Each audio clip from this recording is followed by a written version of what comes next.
to stay right here with me.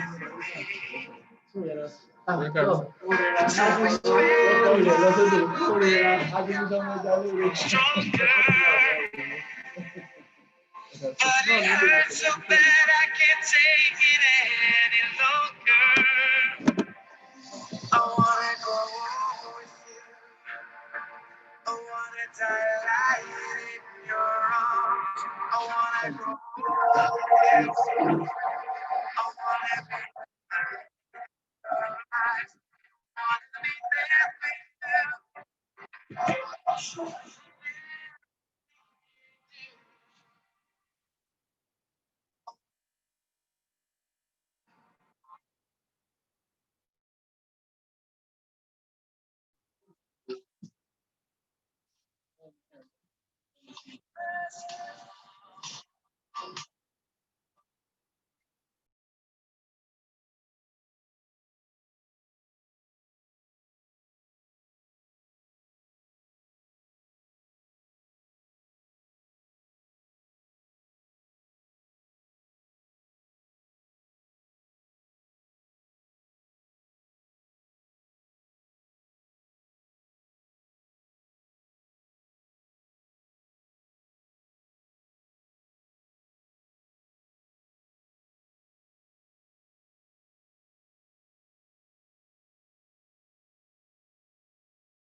Alhaji Sule Adamu, good morning. Good morning, sir. Mr. Yassar Farouk, good morning, sir. I am aware you are the first person to present this morning. We will start the presentation in the next 5 minutes.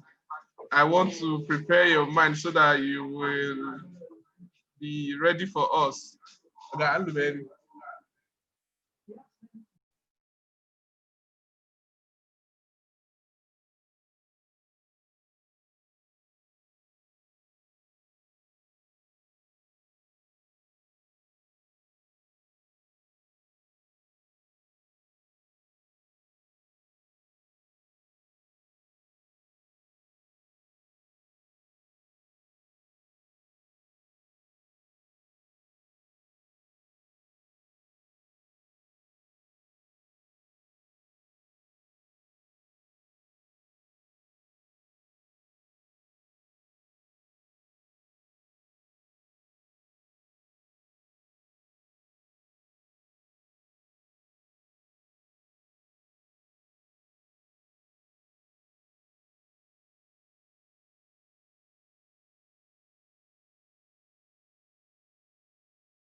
Good morning, ladies and gentlemen. We apologize for starting behind schedule. The technical session will start immediately now. I will start with Mr. Yassar Farouk to start his presentation now. Mr. Yassar Farouk, you can unmute yourself now and present your paper, please. You have 7 minutes. We will be glad to have your audio too, sir. Thank you very much. Good morning, sir. Good morning. You can go ahead. You have 15 minutes. If you have a slide, you can share with us so that we'll take your slide as well. Thank you. Okay.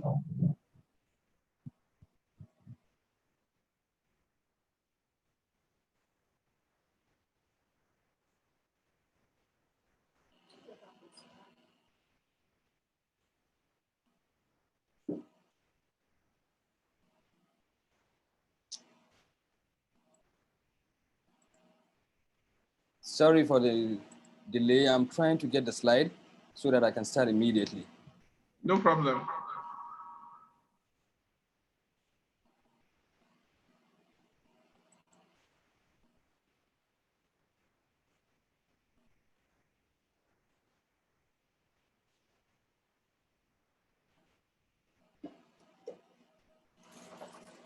Can everyone see the slide?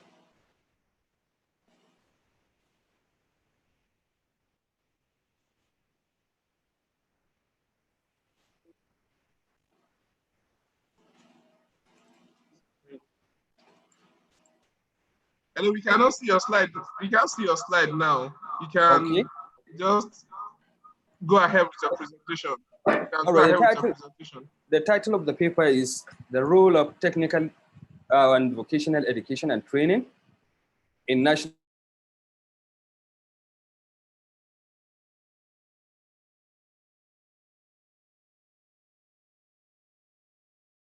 Development in Nigeria. Well, that's been education. The history can be traced way back to the colonial era when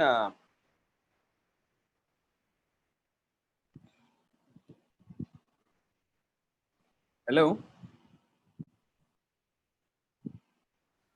Go ahead, please. Go ahead. We are with you. Go ahead. Okay. So when the colonial masters realized that there is need for artisans and skilled labor in the country, that resulted in the creation of many vocational centers as well as many vocational schools. Now, generally,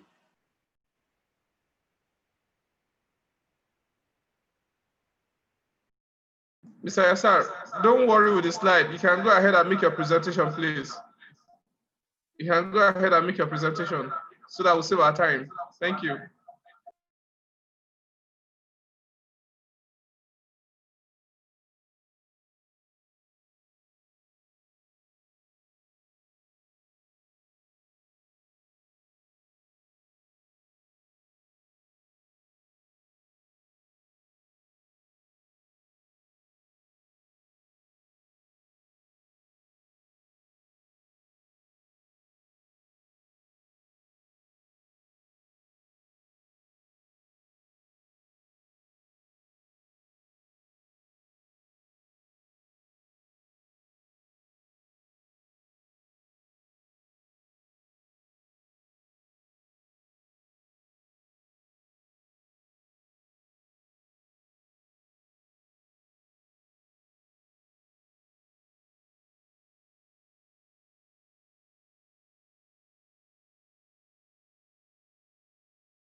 Mr. Yassar, yes, you can I'm sorry for the unmute interruption. yourself now and yes, I've done that. Continue with your presentation. Don't worry about the slide. Thank you. Okay. So like I was saying, that is what one of the major reasons why the Nigerian government decided to inculcate science and technology into the curriculum of colleges, universities and colleges of education, as well as polytechnics as well. The UNESCO, popularly the United Nations Educational, Scientific and Cultural Organization, as well as the International Labour Organization, defined technical and vocational education as an aspect of education process that involves, in addition to general education, the study of technologies and related sciences and the acquisition of practical skills, attitudes, and understanding and knowledge relating to occupation in various sectors of economic and social life. Technical and vocational skills are quite fundamental to national and economic development for two major reasons. Because of time, I would like to minimize this to two major reasons. One, technical and vocational skills are needed for entrepreneurial skills and productivity or profitability.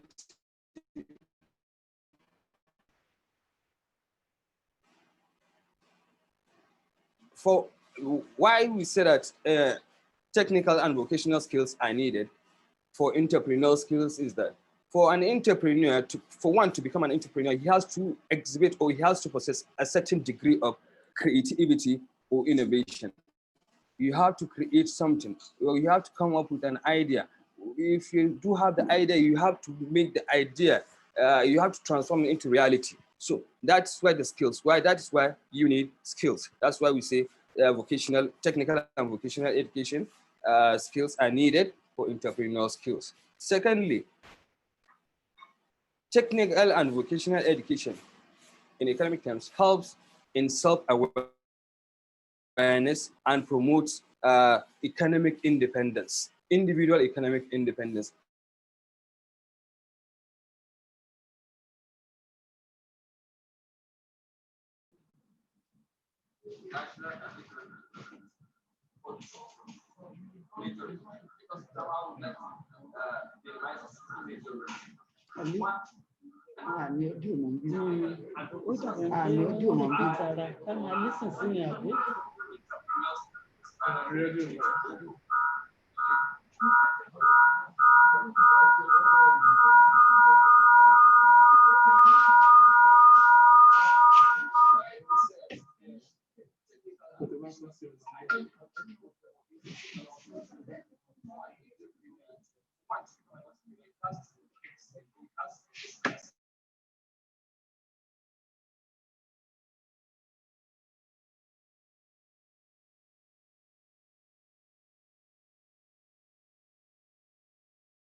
Mr.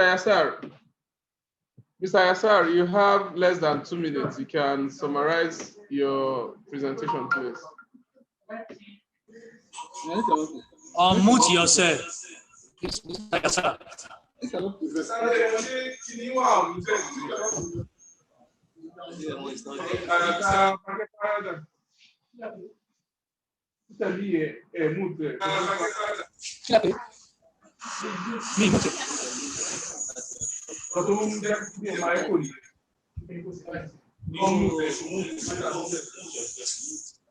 No, fúnra mi náà mo mute. Mo fẹ́ bá máa yẹn sọ̀rọ̀ yẹn.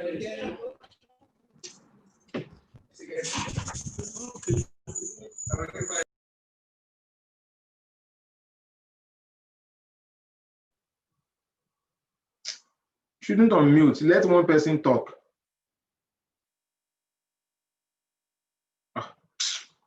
I will remove you as host too.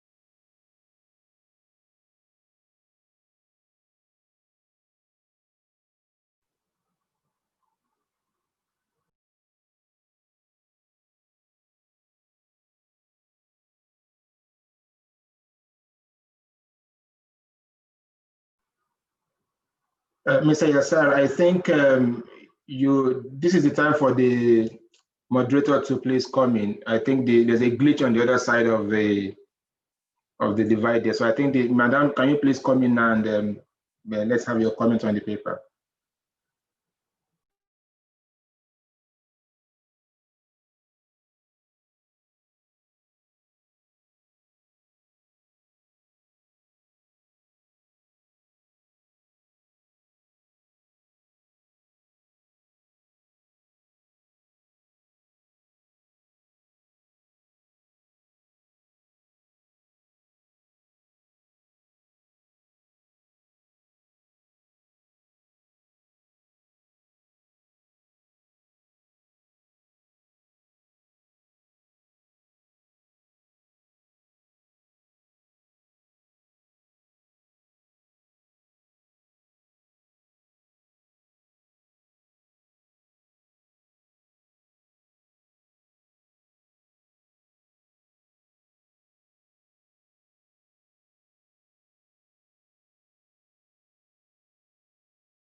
Mr. Yassar, you are on to the chairperson technical session now. You can observe the necessary comments you pass on your presentation. Thank you. Good morning, Mr. Yassar and everybody with us. Mr. Yassar's paper is on the role of technical and vocational education and training in national development in Nigeria. He introduced us to the importance of TVET, that is technical and vocational education and training. He took us through the issue of development in technical and vocational education from independence, in fact, from colonial period up to now. He listed the importance of technical and vocational education as including economic development, social development, general education, and as a route to personal prosperity. However, there have been some political developments through technical and vocational education and training in Nigeria, as well as some challenges. Some of the challenges as stated in the paper include low quality training, poor perception of TVET, discrimination against graduates of technical schools, and we are witnesses to this, weak monitoring and evaluation, inadequate funding for TVET in Nigeria. Having identified those challenges, he went ahead to suggest way forward, or we can say recommendations for improved TVET education in Nigeria. These include improved financing, establishing strong linkage and collaboration between training institutions and the industries. This is very important. Establishing link between formal and non-formal TVET. As we know that in our country, there are so many apprenticeship education in TVET, while we also have formal settings for TVET. Is suggesting a link between the formal and non-formal TVET education in Nigeria. Also, staff training and welfare program is one of the suggestions or recommendations. And he also recommended that there should be removal of discrimination against graduates of technical education. If we are to develop, there must be adequate recognition and compensation, remuneration for graduates of technical institutions. conclusion is that TVET education is very important for national development. And actually, if we are on the way to technological development, then we have to focus strongly on TVET for our national development. This is the summary of the paper in a nutshell. Thank you. Mr. Yassar, I think you get all the comments raised on the paper.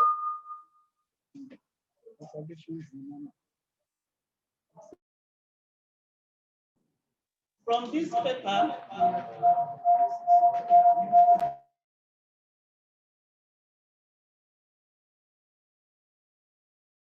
especially the challenges and the things to do to make TVET education better, which will translate to national development.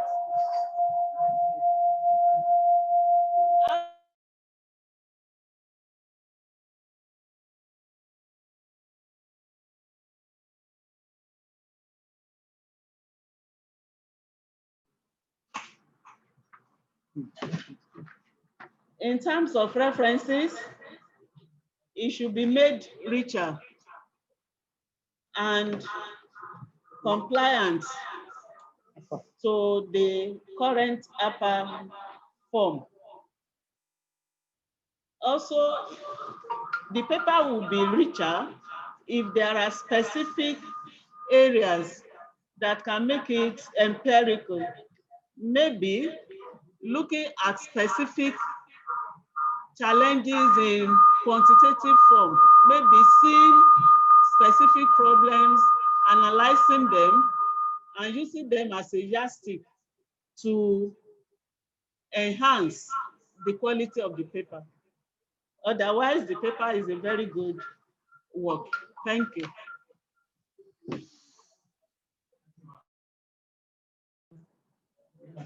Thank you very much, ma'am. The chairperson, thank you.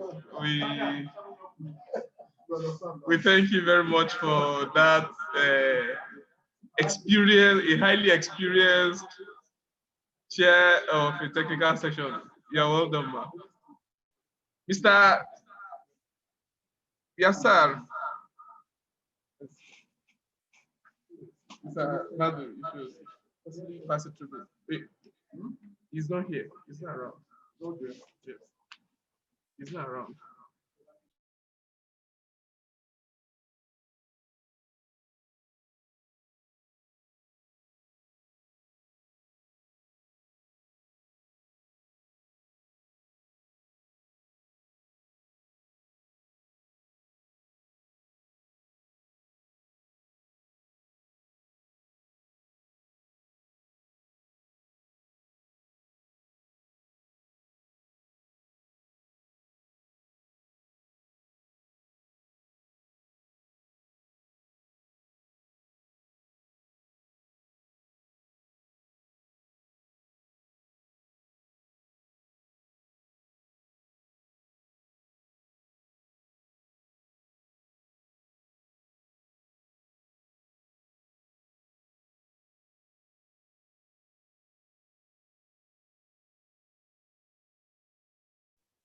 Mr. Daladi, you are next now to have your presentation, please. Other presenters ahead of you are unavoidably around. So we'll take you first and go back to them.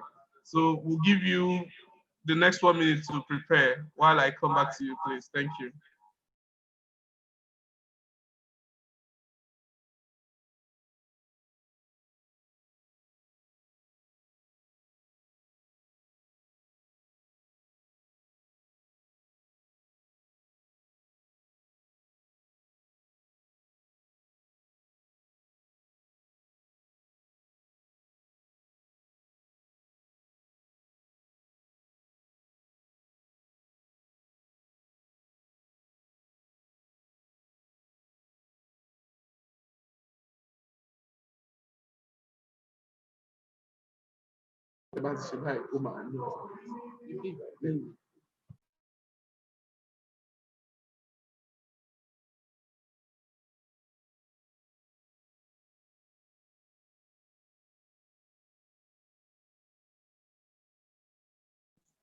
Mr. Daladi, you can unmute yourself now and make your presentation, please. You have 7 minutes. Thank you. Okay, sir. All protocol duly observed. Good morning, ladies and gentlemen. I am Elad Bashir, presenting a paper titled An Investigation on Factors Affecting the Growth of Small and Medium-Scale Industries in Jigawa State. It is no doubt small and medium-scale industries contribute immensely to the economy of any nation, Nigeria inclusive. The research is conducted in Jigawa State, Nigeria. Before I go further, it is not out of place to start this presentation by giving a brief review on the economy of Jigawa State. Jigawa State is purely an agrarian economy, and most of the industries and commerce are agro-allied industries. A state with a population of 4.4 million people, which is ranked as 8th most populous state in Nigeria, is having a serious challenges when it comes to the performance of its small and medium scale industries. Because of the economy of time, I think I'm just going to give a summary of the paper. First and foremost, the objective of this study is to study the factors affecting the growth of small and medium scale industry, as well as tracing the problem faced by the small and medium scale industries. And of course, giving a remedial or a policy suggestion to revitalize the performance of such small and medium scale industries. In the course of undertaking the research, so many relevant literature have been reviewed, and it is found that internal and external factors contribute. Most researchers found that factors that contribute to the growth of medium scale industries are categorized into internal. The external factors are the factors such as competition, government policy, and so on, while the internal factors are Mr. the level of education. Mr. Daladi, you can help us to increase the volume of your presentation and make us see your face clearer, please. Thank you. Okay, thank you, sir. What I said is that most of the researchers found that factors such as internal and external factors greatly affect the growth of small and medium scale industries. And I said that the external factors are factors like competition, the government policy. Internal factors are factors like the level of education of the entrepreneurs, the access to finance or the funds greatly affect their. Mr. Daladi, you have less than 2 minutes more to summarize your presentation. You have less than 2 minutes to summarize your presentation, please. The research made use of descriptive statistics and regression analysis. It is found that in the descriptive analysis, the study revealed lack of managerial skills and experiences by entrepreneurs, as well as it's found that almost all of the entrepreneurs have some form of formal education. While the result of the regression analysis was a model, growth of small-scale enterprises equals to alpha plus beta x1 plus beta x2 plus beta up to x7. All these beta 1, 2, 3 are the parameters of the study. And the x1, x2, x3 are the independent variables. So the independent variable we have in the research are the age, the size, the competition, and of course, the access to finance constitutes the independent variables. And the dependent variable is the growth of small and medium scale enterprises. So the result of the regression is that the R-square value stands at 98%, which showed that the change in the dependent variable is 95% caused by the or account by the independent variables. Also, the study found that access to finance, education, gender of the owners, and competition affect the growth of small-scale enterprises in the state. And because of this, policy suggestions were given to the government of states to take heed in order to revitalize the performance of the small and medium scales in the states. Some of the recommendations tendered are that small and medium scales enterprises need to continuously evaluate and small and medium scale enterprises in the state to be able to confront competition. The government need to give a lot of empowerment to the enterprises. Also, government should continue with the economic empowerment drive as it has been doing in order to also revamp the performance of the small and medium scale enterprises in the states.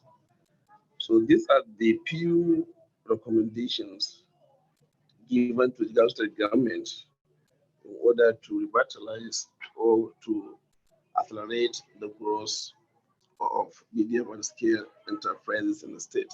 Thank you very much, Mr. Chair, for giving me this opportunity to present my paper.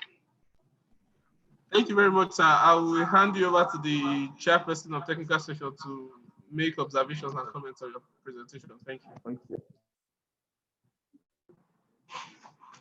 Thank you very much, Mr. Danladi Bachi.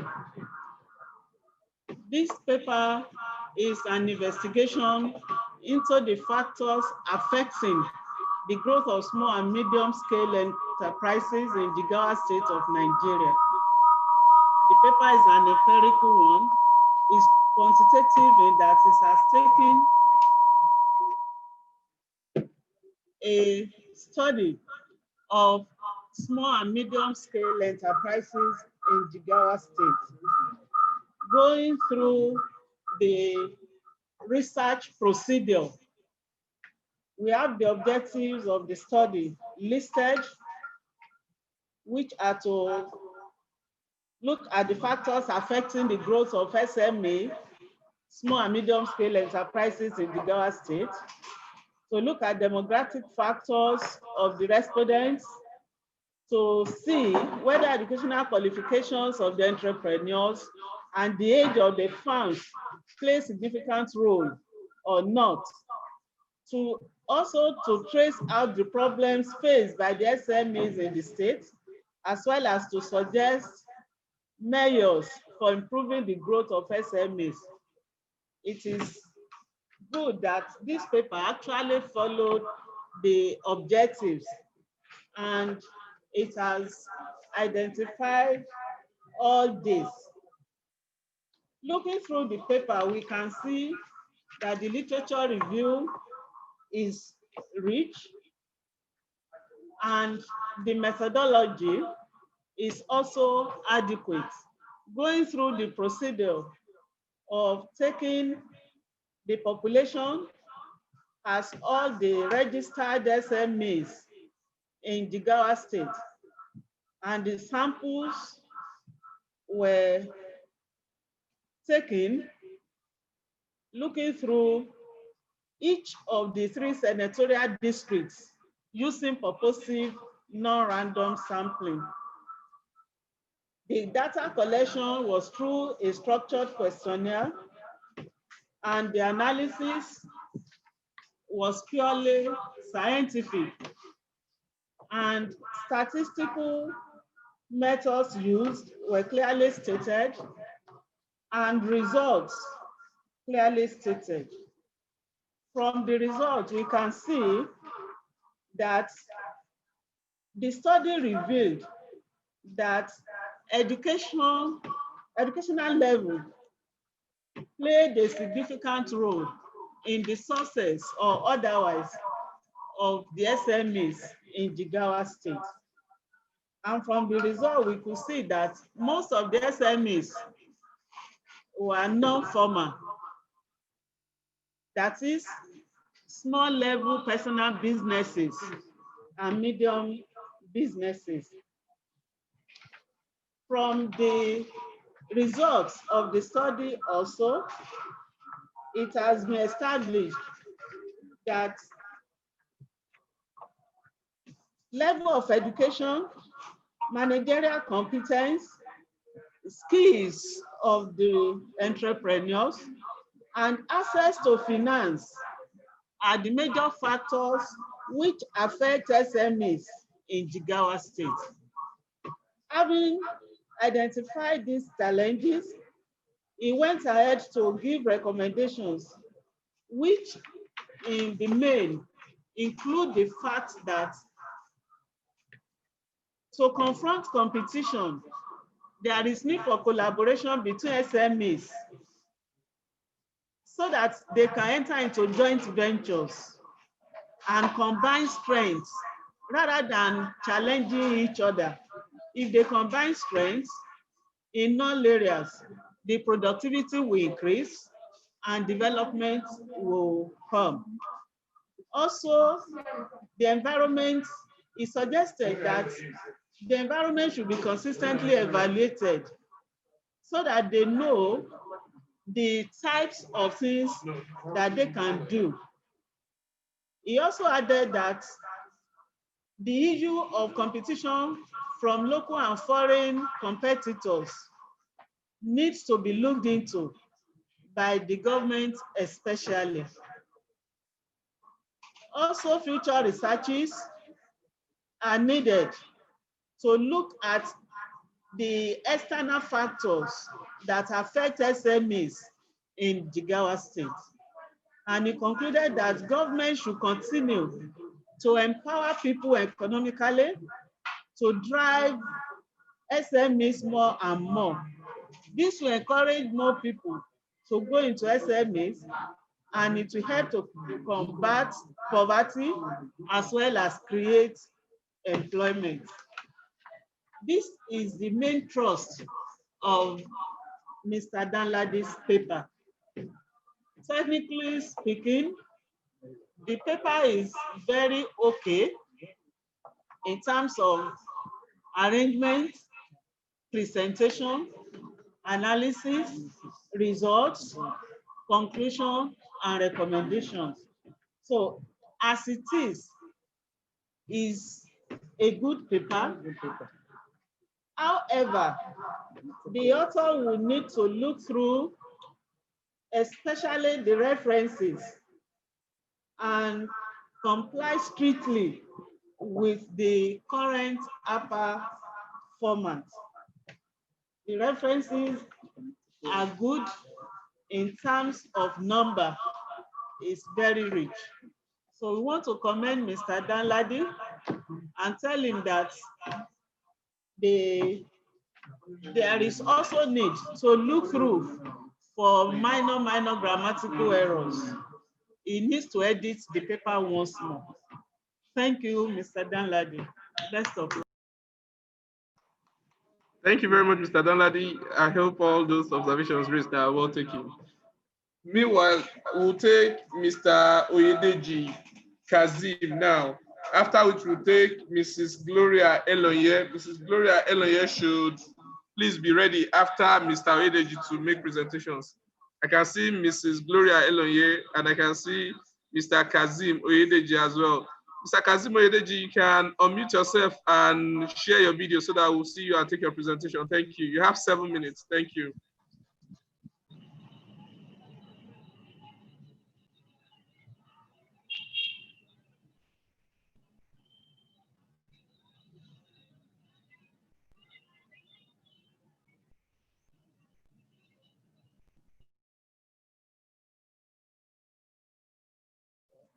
Mr. Kazim Oyedeji, you can unmute yourself and share your video so that we'll take your presentation. Share us your video, please. I can see you have unmuted. Share us your video. Let us take your presentation. Thank you. Hello? We can hear you. You are on. Kindly share your video so that we'll take your presentation. Thank you. Is it okay now? Yes, we can have your audio, and we can have your video as well. You can start your presentation. You have 7 minutes. Thank you.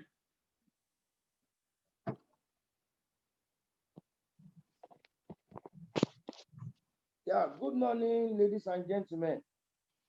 My name is Kazim Oyedeji. I'm to talk on the paper, The Impact of Corruption on National Development. The paper was co-authored by Ogundeji Benjamin Kayode and Bankole Temidayo Olurotimi. The impact of corruption on national development. I won't take much of our time, having in mind that I'm given 7 minutes to make the presentation. Corruption has become a big problem to the society at large and is considered as emerging issues that has become a mountain that debar the national development of our great nation, Nigeria. Corruption has become an epidemic in such a way that every aspect of our life in Nigeria and the world at large is really affected. Even individual, political office holder, and organization are not left out.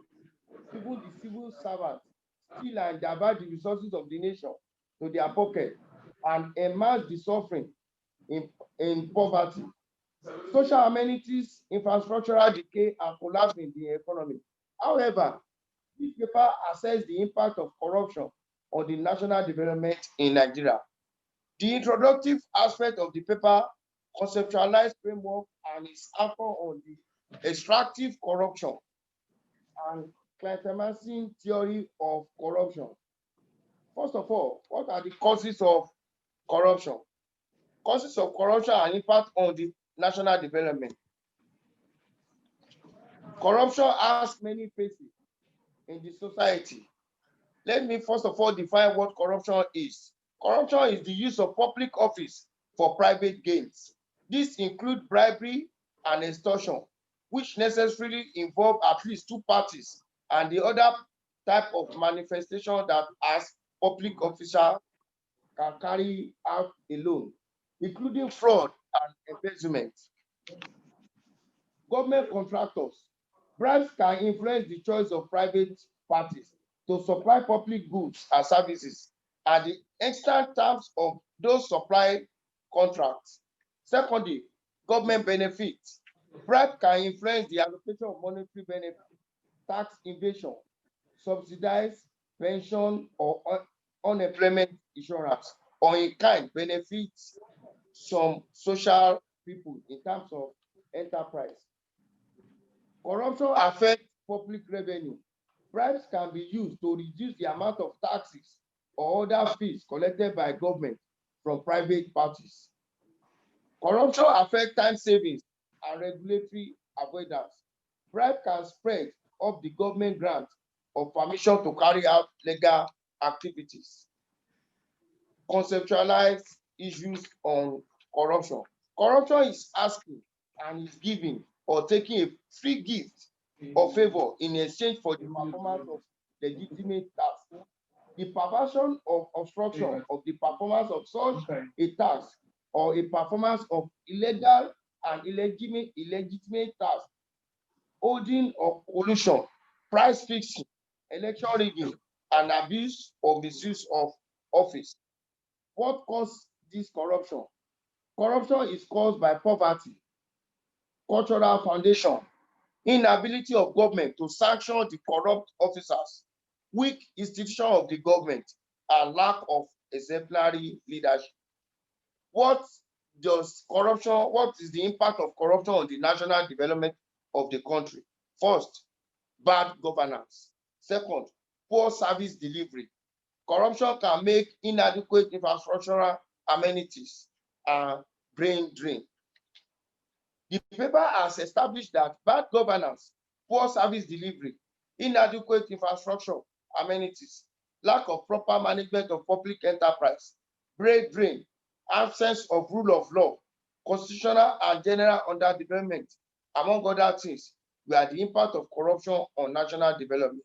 Indeed, these were among the factors that are held responsible for our underdevelopment in a democratic setting. Thank you so much. Thank you very Thank you, much, sir. Mr. Kazim Oyedeji. You are the first person to give me a change from my 7 minutes today. I hereby commend you for that short presentation. Thank you. I will hand you over to the chairperson technical committee session for observations, comments, and other scrutiny on the paper. Thank you.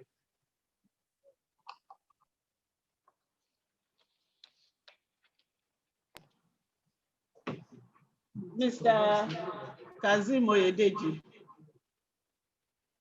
This paper is titled The Impact of Corruption on National Development. The presenter started by giving us the definition of corruption and looking at corruption in public life in Nigeria specifically since the 1950s. And he went on to look at he gave us theoretical framework using prebendalism and clientelism theory.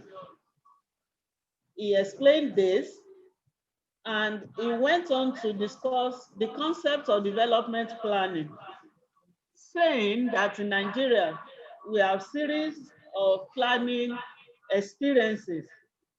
He looked at pre-independence plan and post-independence plan. He went on to look at the causes of corruption in Nigeria. He gave us some of these causes as poverty,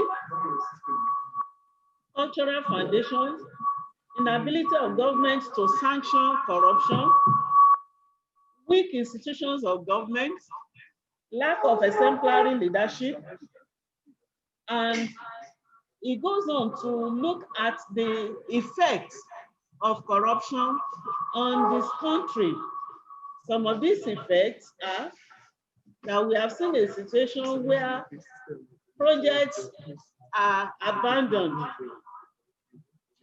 Also, it has affected public administration in Nigeria. In fact, to its core, it affects the establishment of stable democratic order and rule of law. He also established the fact that corruption promotes economic decay, as well as leading to social and political instability in the country. The presenter also established the fact that going by World Bank standard, corruption has led to bad governance in Nigeria. It has led to poor service delivery, as well as inadequate infrastructural amenities. Also, the issue of brain drain has been pointed out. In all, the presenter has established the fact that corruption has actually had many negative effects on the corporate nature of the country. In conclusion, they established that bad governance, poor service delivery, inadequate infrastructural amenities, lack of proper management of public enterprise, and so on, are impacts of corruption.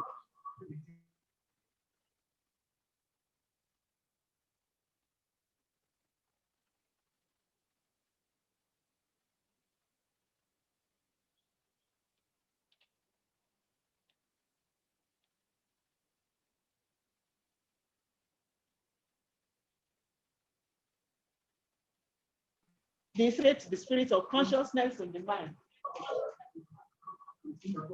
mind of Nigerians. I'm giving the recommendations as given by the presenters, please. And that the anti-graft agencies should establish offices in all the 36 states of the Federation so as to attend to issues of corruption immediately it arises, and this will help in the fight against corruption in these states. Also suggested that the federal government should make a law of severe penalty. He actually suggested an example that there should be life imprisonment or even execution for those who are found guilty of mismanagement of public and private funds and all other corrupt practices. He also emphasized the need for religious bodies to collaborate towards organizing workshops and seminars on transparency and accountability in public life. He also suggested that federal government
We are sorry for the break in transmission. The network service providers just fucked us up. So we are very sorry. We apologize.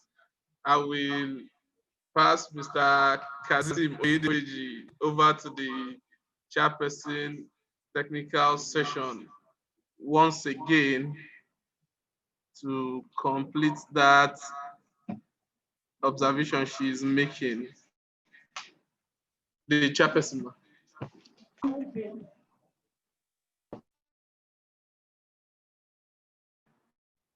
As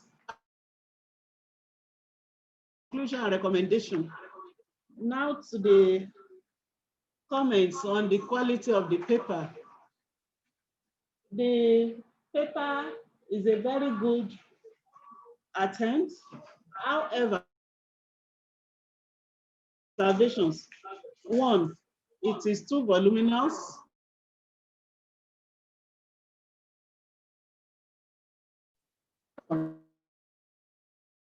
It has to be reduced. Number two, there is need to look at the mechanical aspect.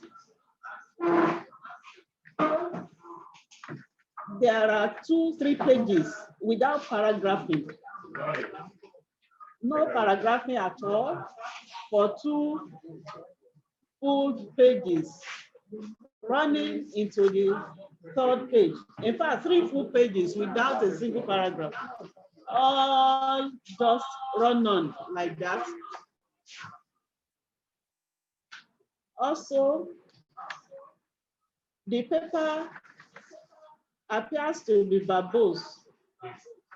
There is need to ensure that you have concrete and precise things that you mention. It is not being voluminous that makes it qualitative. Quality is essential.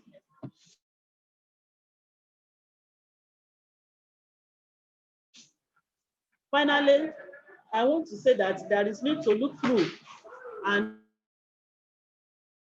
editing work on the paper. Need to rework the entire paper or the issue of quality. In terms of content, it is good, but in terms of its appearance, volume, grammar, and references, there is need to do more. Then the abstract has not followed the pattern of abstract rights in place.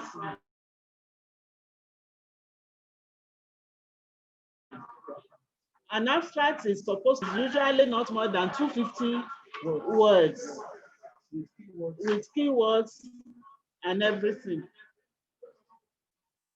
If all these observations are taken into consideration, the paper will turn out a good one.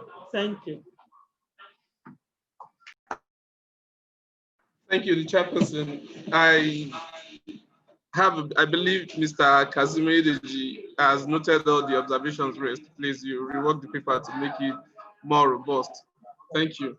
Now I'll call on Mrs. Gloria Elonye from Yaba College of Technology in Yaba, Lagos to make her presentation, please. While Mr. Olarinoye SB from Kwara State Polytechnic Ilorin should be getting ready. Mr. Olarinoye SB from Kwara State Polytechnic should be getting ready. He will present after Mrs. Elonye. Thank you. Can you hear me now? Can you hear me? Go ahead, please. Go Okay. ahead, please. All protocols duly observed. My name is Gloria Okachi Elonye from Yaba College of Technology, Yaba, Lagos. The title of my paper is Public Libraries and the Fight Against Corruption in Nigeria. Nigeria as a country remains underdeveloped due to corrupt practices, serving as a major impediment, preventing the country from achieving sustainable development plans due to loss of billions of dollars, thereby weakening the social contract between. Please, you have 7 minutes. I just want to Yes. give you a reminder. You have 7 minutes to make your Yes, yes, I know that. So thereby weakening the social contract between the government and its people.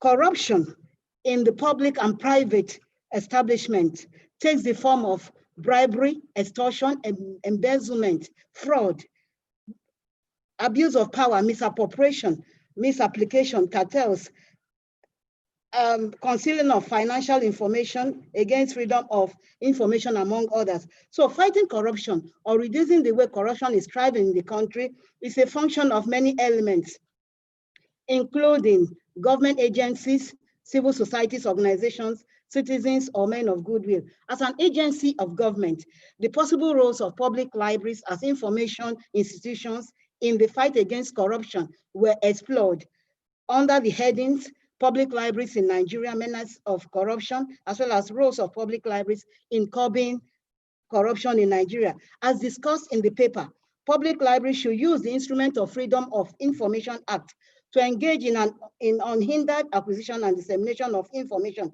on corrupt practices, use news clips for current awareness services on all issues of corruption, explore and use social media platforms, especially Facebook and Twitter, for disseminating corruption-related information, facilitate media and information literacy instructions, where citizens will be kept abreast of facts as against fake news, and also collaborate with anti-corruption agencies for unhindered access to their publications.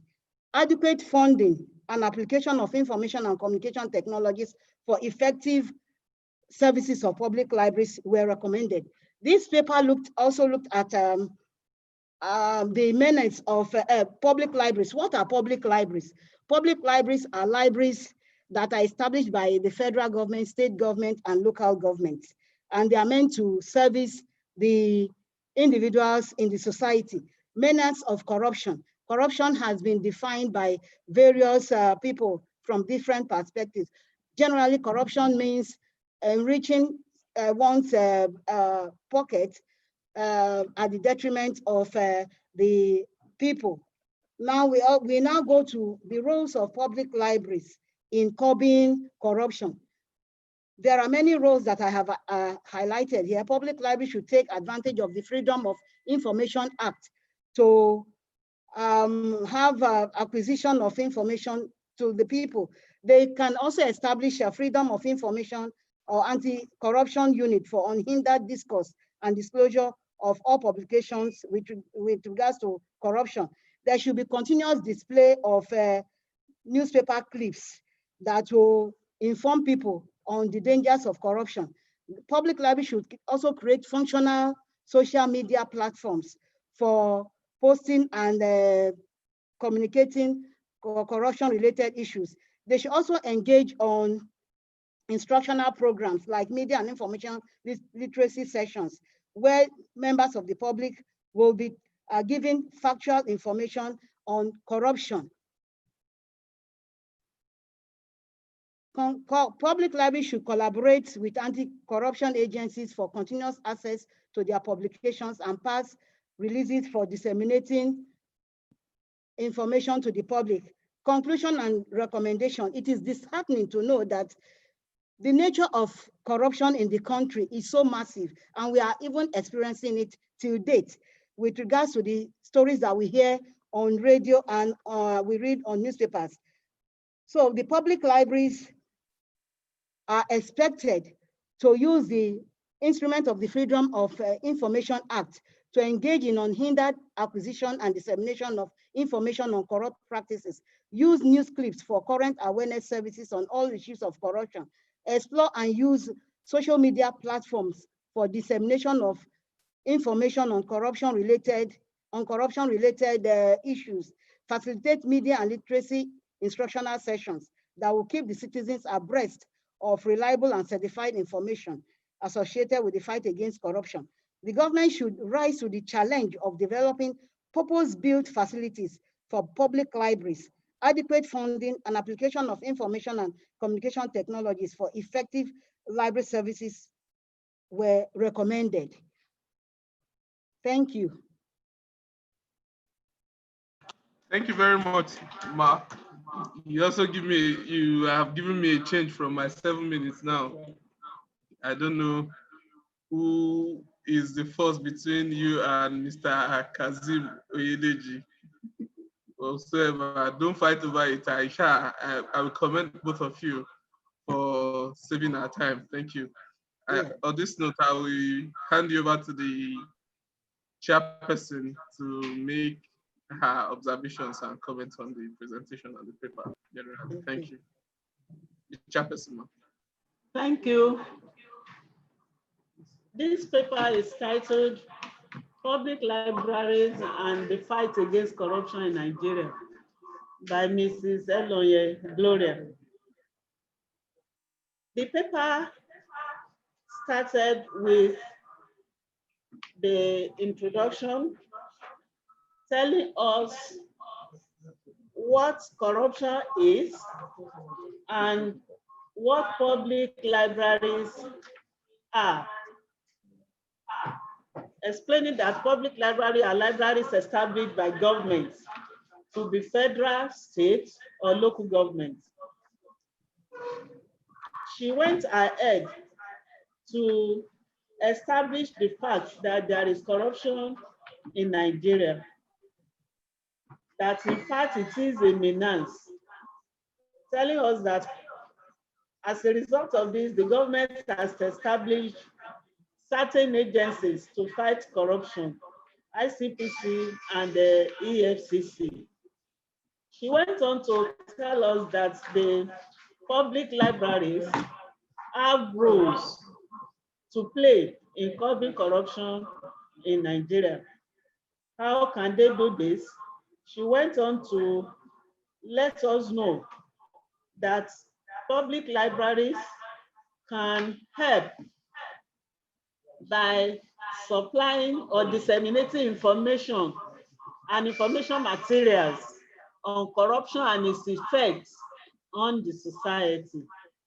Also, there should be continuous display of clips of newspapers and magazines which have reported corruption cases, as well as trials and punishments, explaining that this will serve as a guide to library users and researchers to avoid the temptation of corruption. She also mentioned that public libraries should create functional social media handles to fight corruption, such as Facebook, Twitter, for reporting corruption cases and posting other issues that are related to corruption. She also said that public libraries can collaborate with anti-corruption agencies to fight corruption.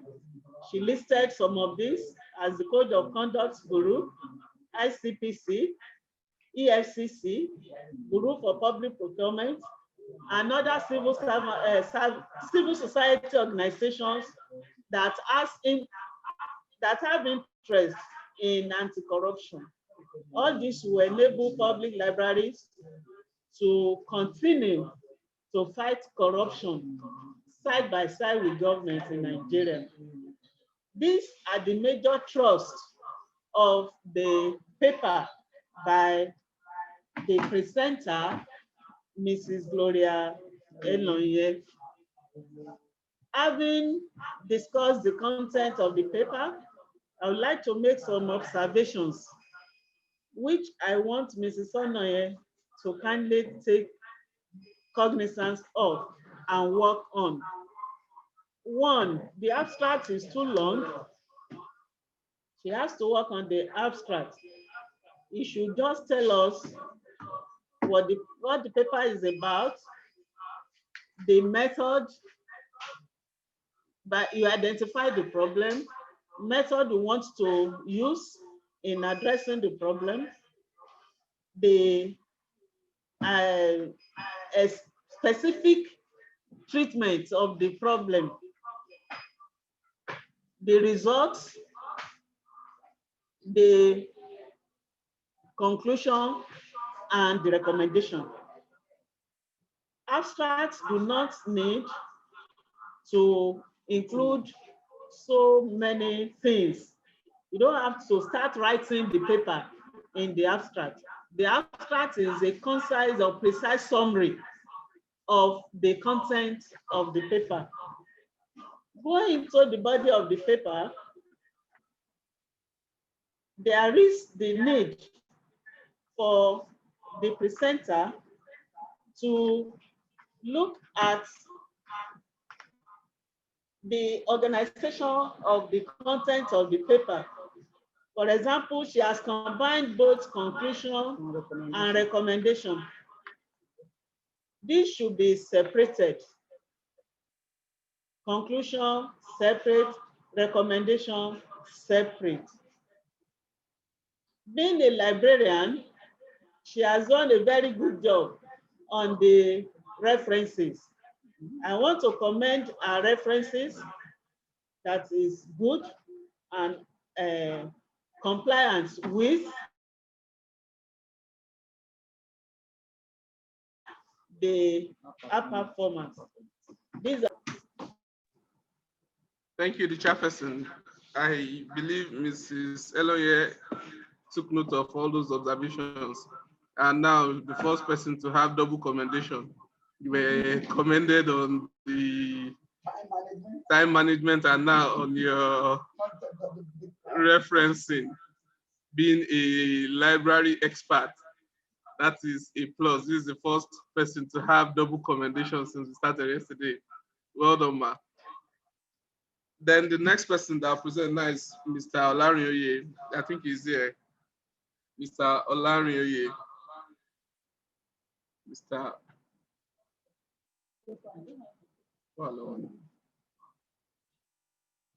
Mr. Olarinoye Shegun, you can unmute yourself now. While Mr. Olarinoye is there, then I'll take Mr.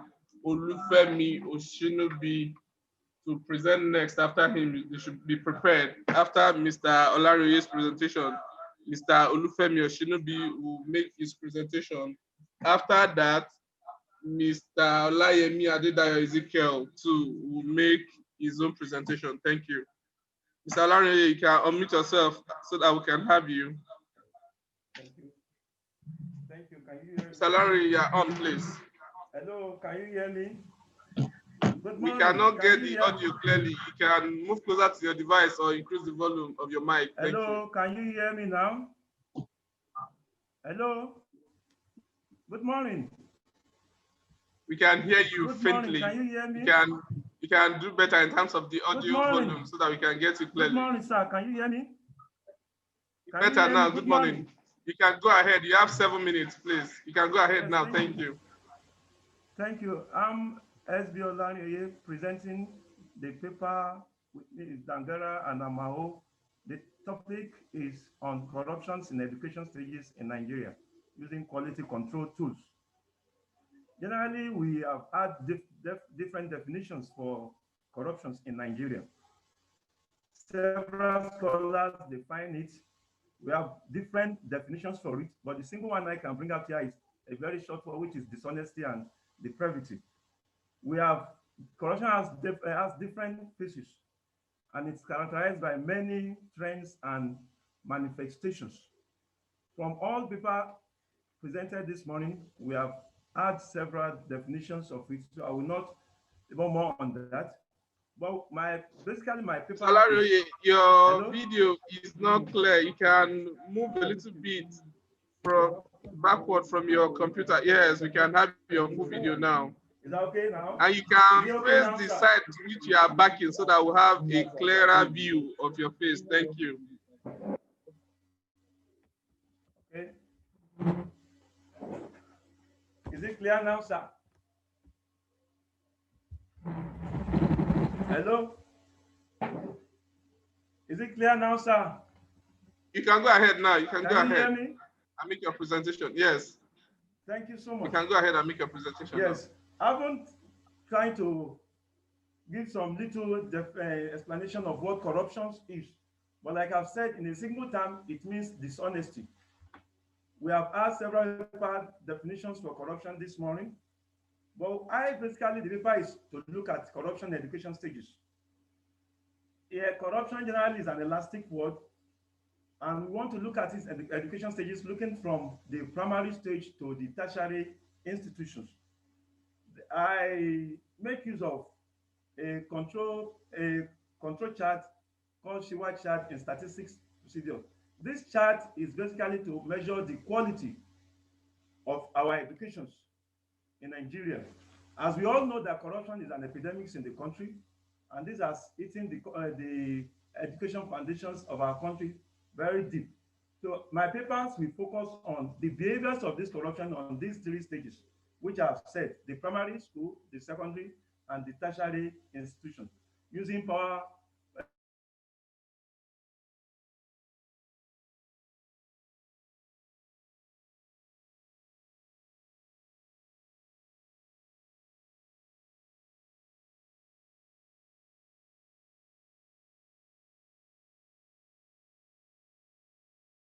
We have in tertiary where even the higher institutions too are paying to have a good grade, the conniving with their lecturers and all this. These are an aspect of corruption, and these have it has been an epidemic destroying our education systems.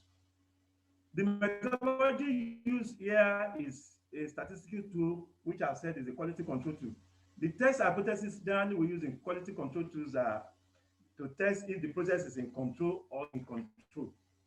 We have the chart of that behavior as shown in the books sent to you, sir. We have the limit, which is the upper control limit, the center, and the lower control limit. We want to look at the behaviors of corruption. These are all these three stages, what really happened. And looking at this, I make use of my NP chart because the sample size selected is through interview. And I have a free sample size of 10 per each of the serial numbers, which we can see on the books there. We have, for every 10, for example, we have the data here presented. I have a 30 case data, and we have a random sample of 10 students, which are, this is a primary data that I select and we interview. For every 10 samples we select in the primary school, we have the defect. The defect here is that those that are involved in one form of corruption or the other to get their certificate. We have in secondary school too.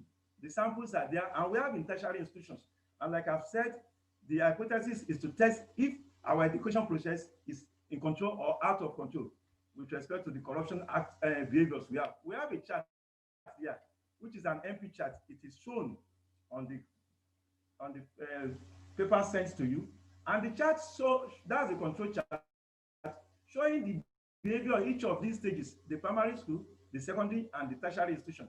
The summary of the chart is on that table, which I have as table 1 there, which shows the behavior of the primary school. Ideally, in every process of education, there ought to have been any corruption activities.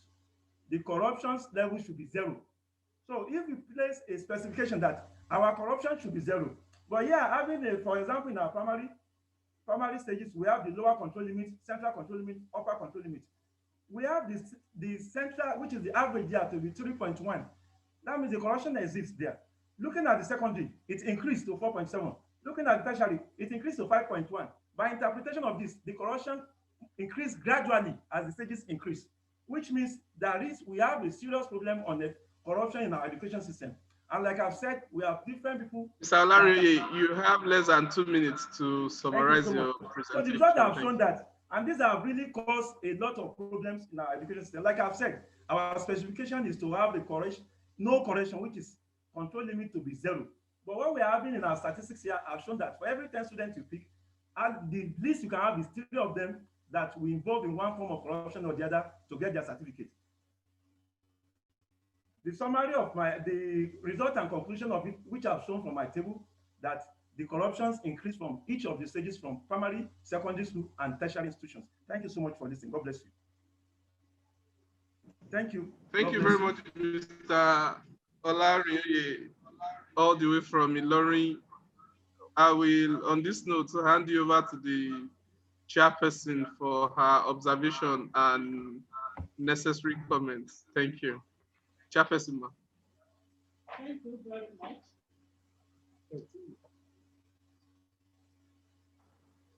Thank you very much.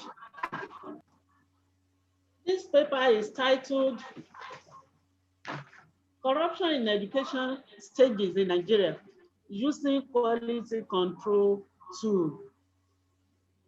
The paper starts by using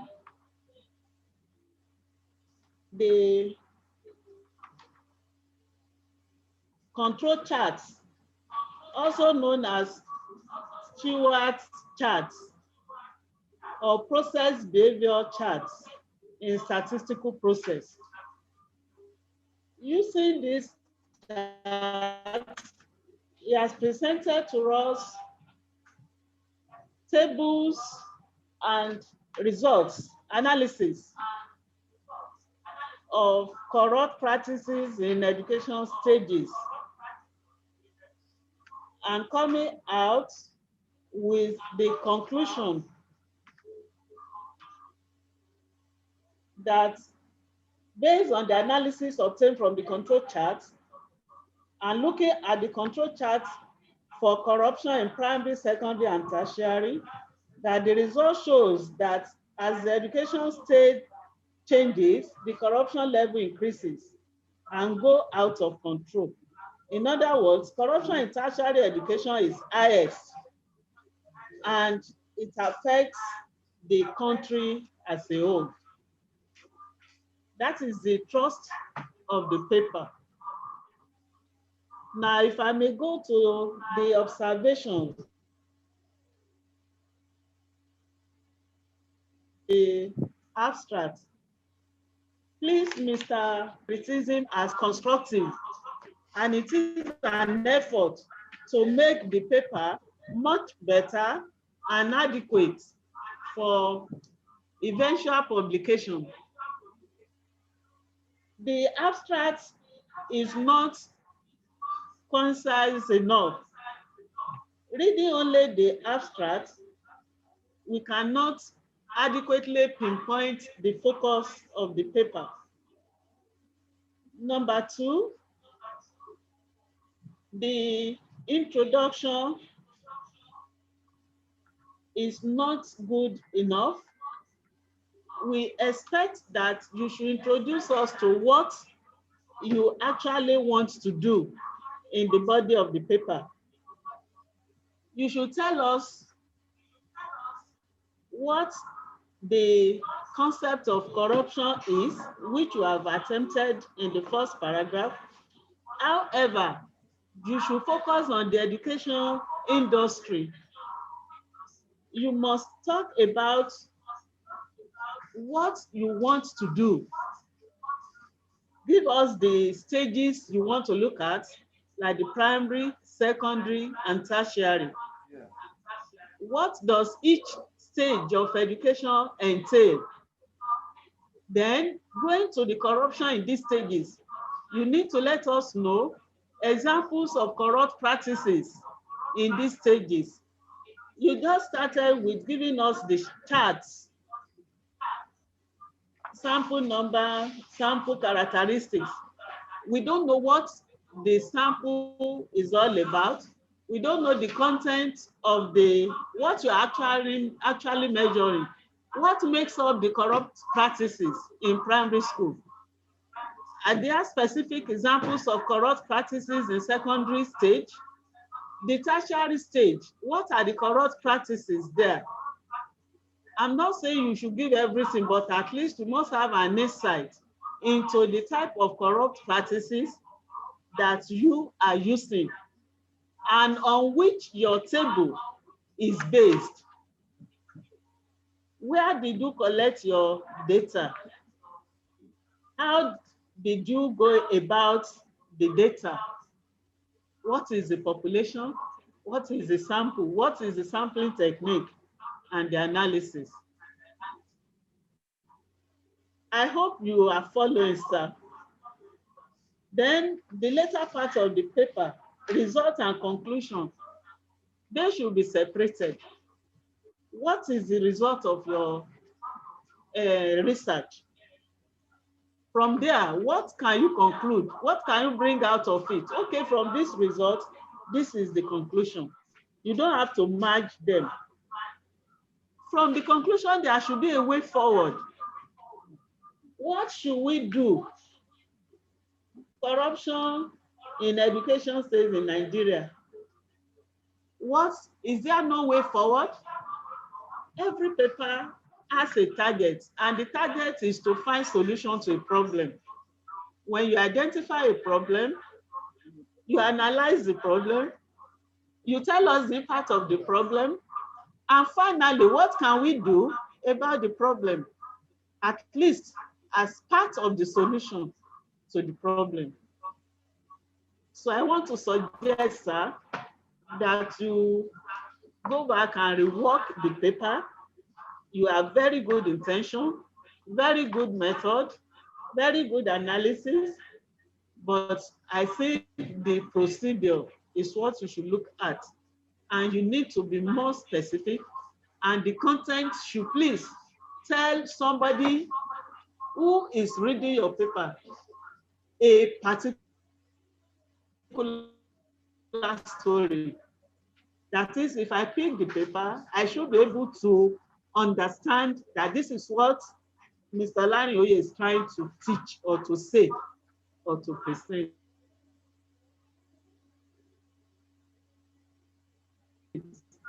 Thank you very much. Thank you very much, Chairperson. I will, on this note, call on Mrs. Oshinobi to have the next presentation on tourism corruption exhaust in Nigeria and onto regressive distributed lag bounds testing approach. Thank you. Mrs. Oshinobi, you can unmute yourself and make your presentation. You have 7 minutes, please. Thank you. Still on the existing protocols. My name is Oshinobi Tolulokpe. I'm one of the authors of the paper titled Tourism Corruption Exhaust in Nigeria and Autoregressive Distributed Lag Bound Testing Approach. Tourism has been found to contribute significantly to global economy as it creates jobs, revenues, incomes. It helps in diversifying the economy and also foster peace among various nations. Statistically, Liu and Zhu 2016 opined that tourism contributed around 7 trillion billion US dollar of the world's economy, with an additional 2.2 trillion dollars from accommodation, restaurants, and entertainment that are attached to tourism. This possible contribution is seen in the rising number of international tourists from 528 million in 1995 to 1.1 billion in 2013, according to World Tourism Organization in 2014. Nigeria as a country has a lot of tourism potentials, ranging from mountains, natural waterfalls, hills, rocks, caves. In Nigeria have not been fully enhanced. For instance, Alala et al. 2019 showed that tourism contributed about 4.7% of the total GDP in 2016, and this is considered unimpressive performance from the sector. Tourism in Nigeria has suffered from a number of factors, ranging from weak infrastructures, poor policy implementation to insecurity, lack of financial support to corruption. Studies like Alola et al. 2019, Liu and Zhu 2016, Paul Prawe 2015, and others confirm that corruption is one of the factors militating against the performance of the tourism development. So according to Transparency International, Nigeria ranked 144th in 2018 and 146th in 2019, respectively, among the listed 180 countries in the world. This shows that corruption is one of the factors. Though tourism has been regarded as a key industry in many LDCs, including Nigeria, due to its ability to generate tax revenues for the government. This profitability sector corruption, as you can see from table 1, you can see that the number of international tourist arrivals keeps increasing in Nigeria, while tourist receipts decreased between 2010 and 2015. Could it be as a result of level of corruption in the country? As a result of this, the study contributes to existing knowledge in 2 ways. 1, it examines the foreign direct investment-led tourism hypothesis along with the corruption tourism-led hypothesis. And this is because we found that foreign direct investment has a positive impact on tourism. And the other contribution is that the study, the control of corruption from world governors grand forms of corruption. Even in the private sector, we can check Malito 2014 for more definition. Empirically, we have two hypotheses relating corruption to tourism. We have the greasing wheel hypothesis, whereby corruption has a positive impact on tourism, and we have the sanding wheel hypothesis, whereby corruption contributes negatively to tourism. And it contributes negatively to tourism because international tourist arrivals might be swindled, might have the belief that they will be defrauded if they actually come to a corrupt country. So as a result of this, the study adds to the existing literature in the corruption tourism nexus. We use annual data ranging from 1996 and 2018, but we later decompose the data into quarterly data for higher frequency. Mr. Shinobi, you have less than 2 minutes to wrap up your presentation. So the estimation from the method shows that corruption has a negative impact on tourism. And this comes from two perspectives, because a more corrupt country will not attract tourist inflows, which will later affect the international arrivals and also the tourism receipts, both in the long run and in the short run. So in conclusion, we conclude that corruption we give credence to the sanding the wheel hypothesis, that is, corruption has a negative impact on tourism. And following these findings, we have some recommendations for Nigeria government. We said that Nigeria government should embark on some strategies that will help in implementing the effect of corruption on tourism. And these include revisiting the tourism service related tax policies, starting reforms aimed at improving financial management and strengthening the roles of auditing agencies in accounting for tourism receipts, and ensuring transparency and access to information in the tourism sector. This study is limited by data availability, and we employ future researchers to look at other measures of tourism. Thank you. Thank you for your presentation. Thank you. I will, on this note, hand you over to the chairperson for observation and comments. Thank you. Chairperson, ma'am.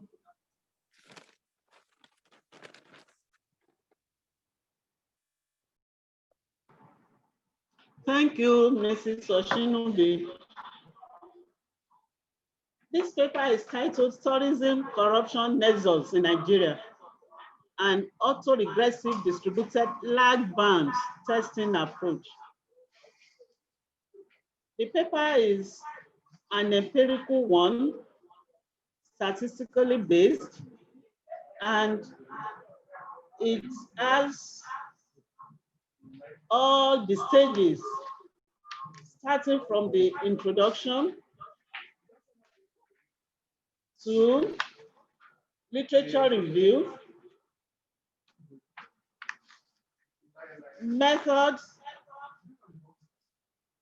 methodology under which we have the data description, we have the techniques explained, we have the results,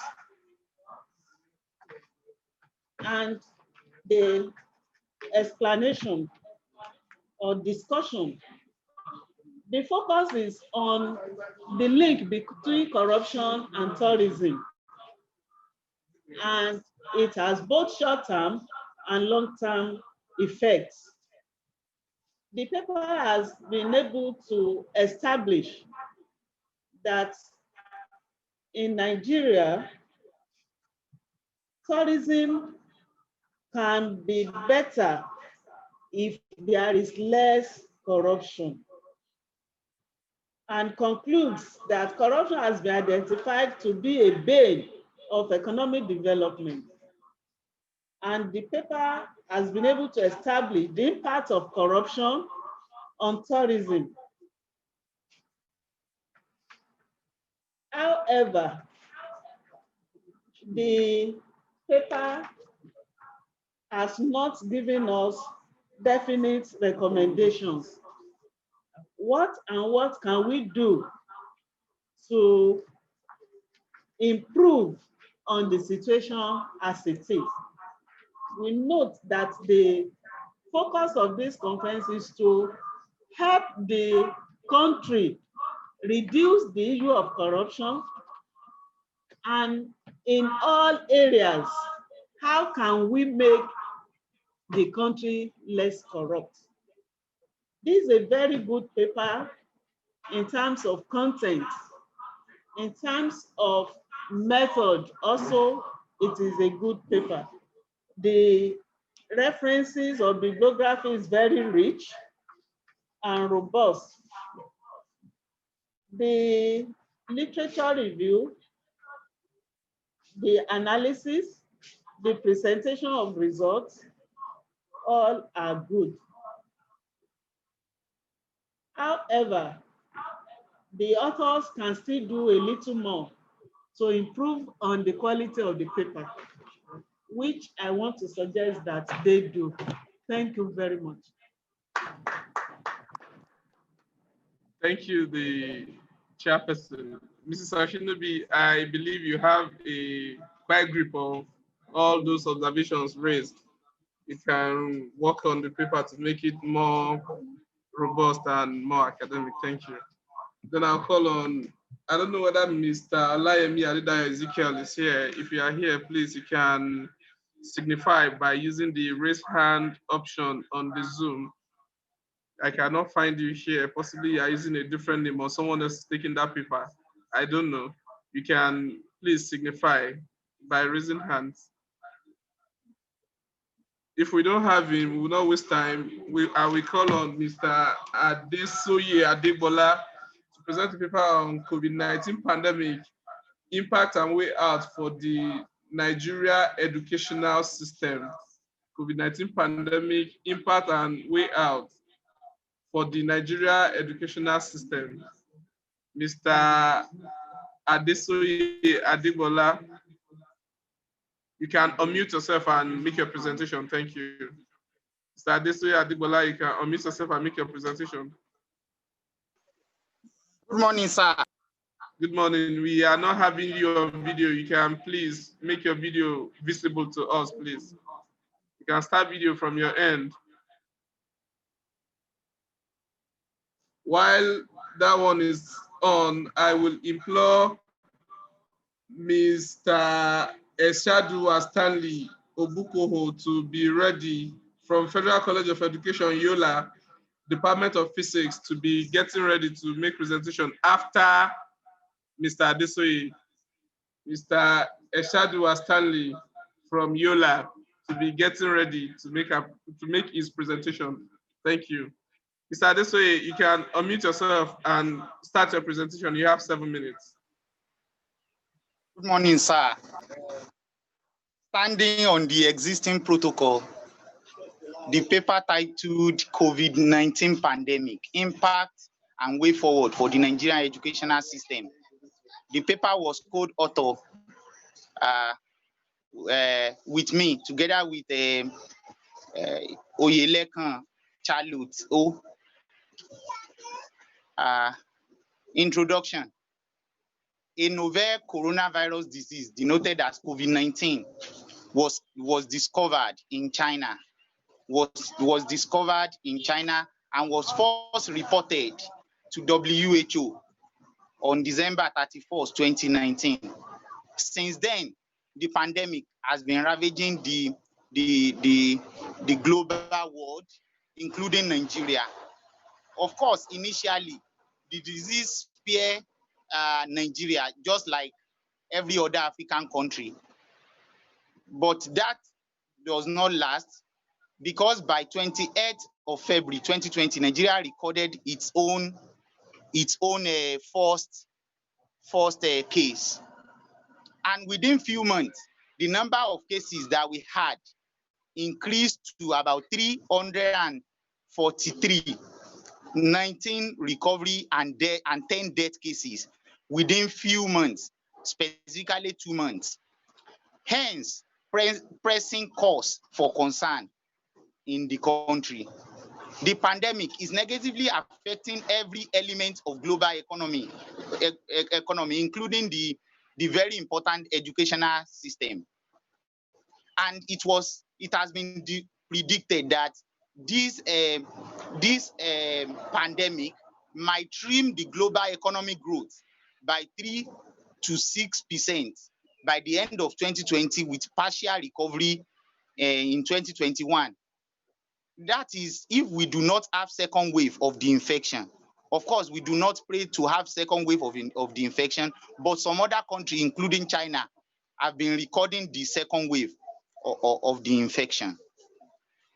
Now, COVID-19 pandemic, first of all, is an health crisis issue. So this has made so many countries, including Nigeria, to shut down their educational system, shutting down their university, their secondary school, and even their primary schools.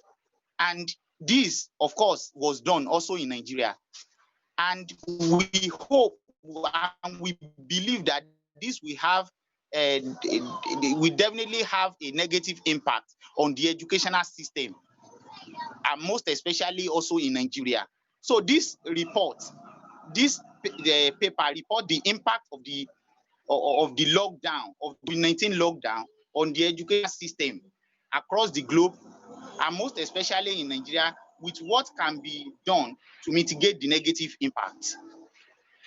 So in this paper, we review literature of those people that has worked on positive impact of lockdown or closure of school might have on the educational output in the country. The first effect that we discuss is the effect of COVID-19 on student performance in school. There were two literatures cited here. The first one was Kazin et al. In 2015, who considered the situation of young men in Sweden that had different number of. You have less than 2 minutes to wrap up with your presentation. You have less than 2 minutes, please. Thank you. Okay, sir. So the first literature that we review showed that if the school is closed for minimum of 2 weeks, that will reduce the impact that it will have on the skill learning for the students. So again, we look at what the impact on the assessment of students. If the students are not properly assessed, like we are having in Oyo State and some other states, even across the globe, where students were not properly assessed, but just allowed to go or just allowed to skip a particular term, he said it will have effects on the graduates produced. We also look at the effect on the graduating students that may possibly have a very long time in labor market without job. So we recommended so many things for the government and other stakeholders. We recommended that government should support. Thank you. Thank you very much for your presentation. Thank you. I will, on this note, pass you over to the chairperson for her observations and comments. Thank you, Chairperson Ma.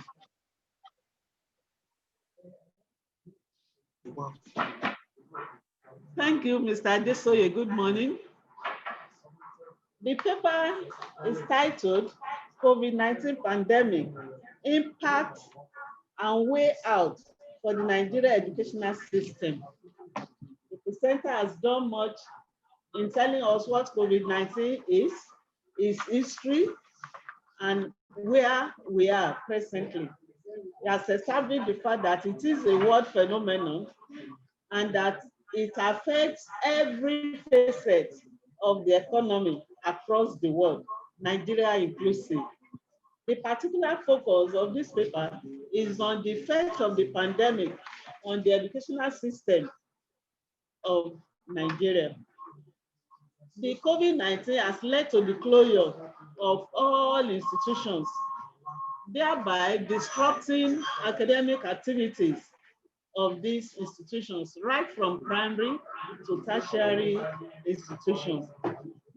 He has made it clear in the paper that this long closure will certainly have negative impacts on the quality of education of our students in the country. He has established the fact that assessments will be affected, both internal and external. Those that should go to places for industrial training will be affected, And even if the government says, okay, let's go over and cancel this session, and we just move on, that it has its own effect also. He established the fact that it will lead to turning out graduates that are not well groomed or prepared for the labor market. He has established also that even going out, the labor market will still be bigger because those who go out will be in the labor market, because we'll be turning out students that are more than what the labor market can accommodate. Having established all these factors or problems, he suggested some ways. Before then, he concluded that Nigeria, like all other African countries and the world, they are prioritizing health over all other things. And the impact of COVID-19 is like what is determining all other areas of the economy. He has suggested that the country can mitigate against the impact of COVID-19 on the educational system by doing certain things. He said that policymakers are expected to think strategically and have a rethink on how to deliver education sector, and that students at all levels and from all economic backgrounds can be helped by the students. He gave an example of China that has given computers to students from low-income households, as well as offering them mobile data packages and telecommunication subsidies. He cited some other countries also, like France, like Portugal, which are doing a lot to mitigate the effect of COVID-19 on educational system of their countries. He's suggesting that the Nigerian government can also do this and help our students so that they will not miss too much from the educational system.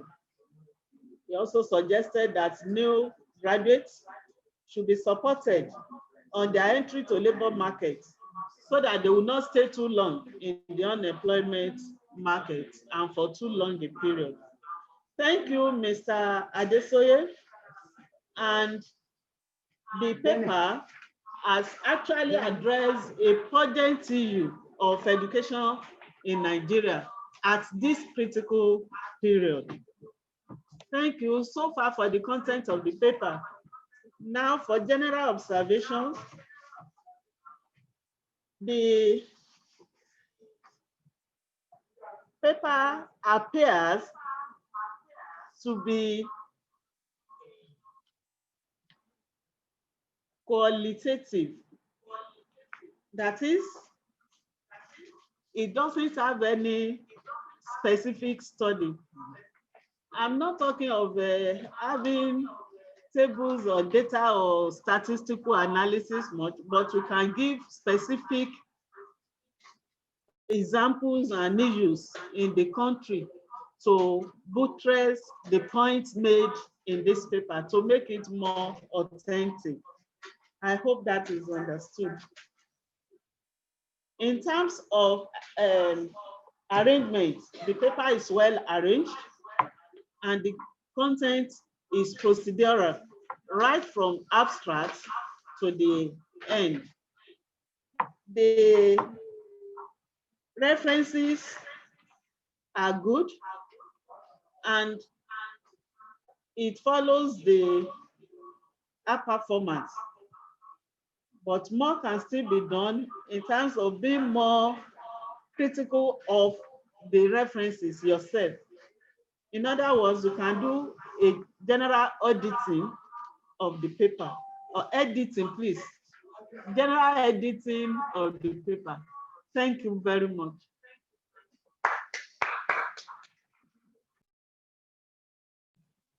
Thank you, the chairperson.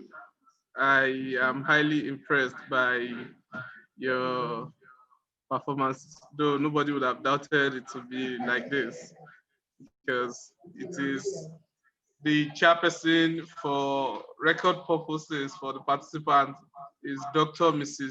C.O. Adewusi, the immediate past deputy rector of the Polytechnic with a long time experience on the job. So, and all of us are enjoying the observations and comments. We appreciate you so much, ma. Thank you, ma. I will now invite Mr. Ishadua Stanley from Yola to present his paper on the impact of academic corruption on national development. While that is on, I will also prepare Mrs. Ogunwa Jacinta Isioma. I have seen her here. Mrs. Ogunwa Jacinta Isioma to be getting ready for her presentation after this. Mr. Esadua, you can unmute yourself while we take your presentation. Okay. You have 7 minutes, Mr. Esadua. You can go ahead now. You have 7 minutes. Thank you. All right. Good morning, everyone. All protocols duly observed. Yeah, my name is Esadua Stanley Bukoko from Physics Department, FCULA, and I'm here to present a paper titled The Impact of Academic Corruption on National Development. All right, and Esadua, your audio is not clear. Can you hear your me? audio is breaking. We cannot hear you. It's breaking, right? Okay, should I start again? What about now? Is it breaking? Yes, it's still breaking. It is still breaking. Okay. Okay, let me. We understand there's a good network in Yola. We don't know why we're having this with you.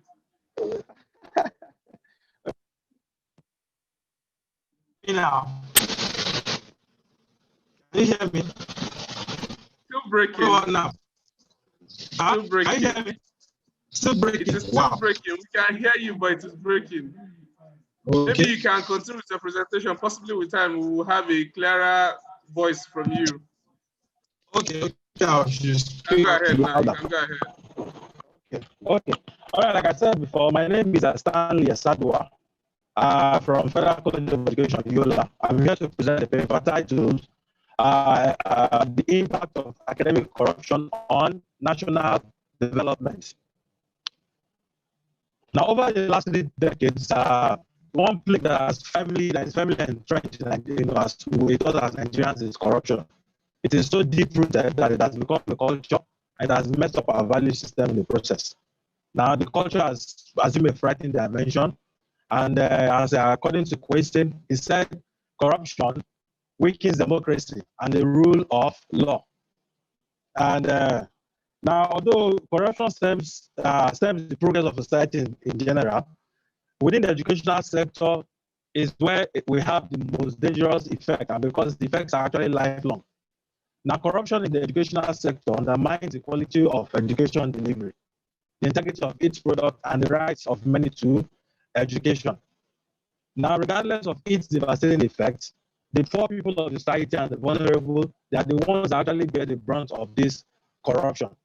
Now, because of their difficulties and lack of connections and the ability to settle, so they struggle to navigate their way through the corrupt system. Hence, they are denied the opportunity to have a very good education. Now, the future of any country is largely dependent on the quality and integrity of its educational system. So, corruption within the educational sector is global. Even Transparency International revealed that 16% of people who came in contact with the educational sector globally paid bribes, and 3 out of every 5 people, perceived corruption in the sector. So it is evident that corruption within the educational sector in general is universal and is the single most dangerous behavior which undermines the quality of education delivery and integrity of its product. Now, what is academic corruption? According to Adedimeji 2015, academic corruption involves all forms of deviation from justice, honesty, fairness, probity, impartiality, and discipline expected from institutions of learning. It stems from moral impunity, and it manifests in selfish acts that are detrimental to the goal of education and advancement of society.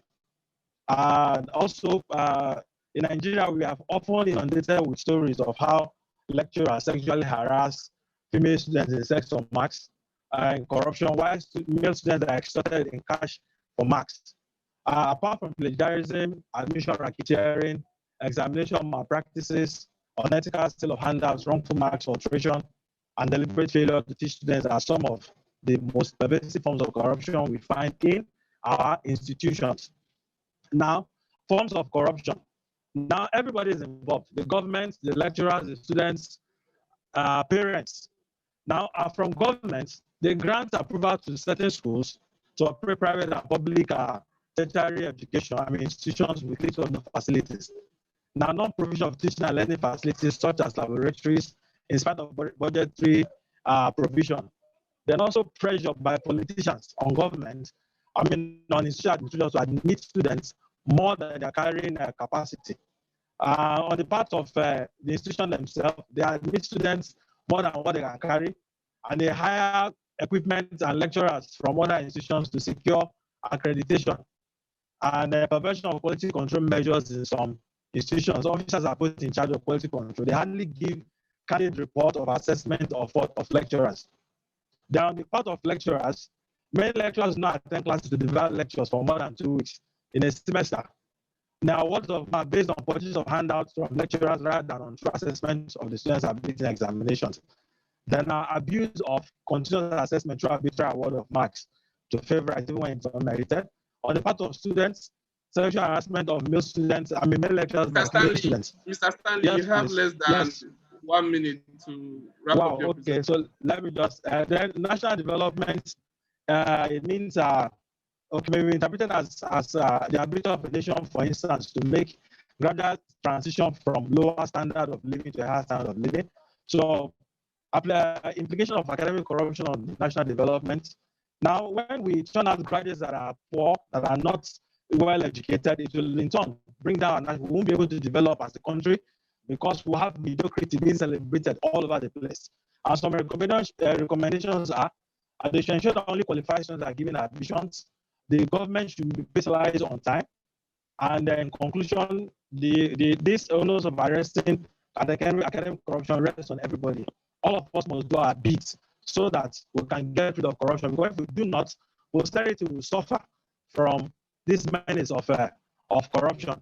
Mr. Stanley, thank you very much yes, for your presentation. Thank you very much. Thank you.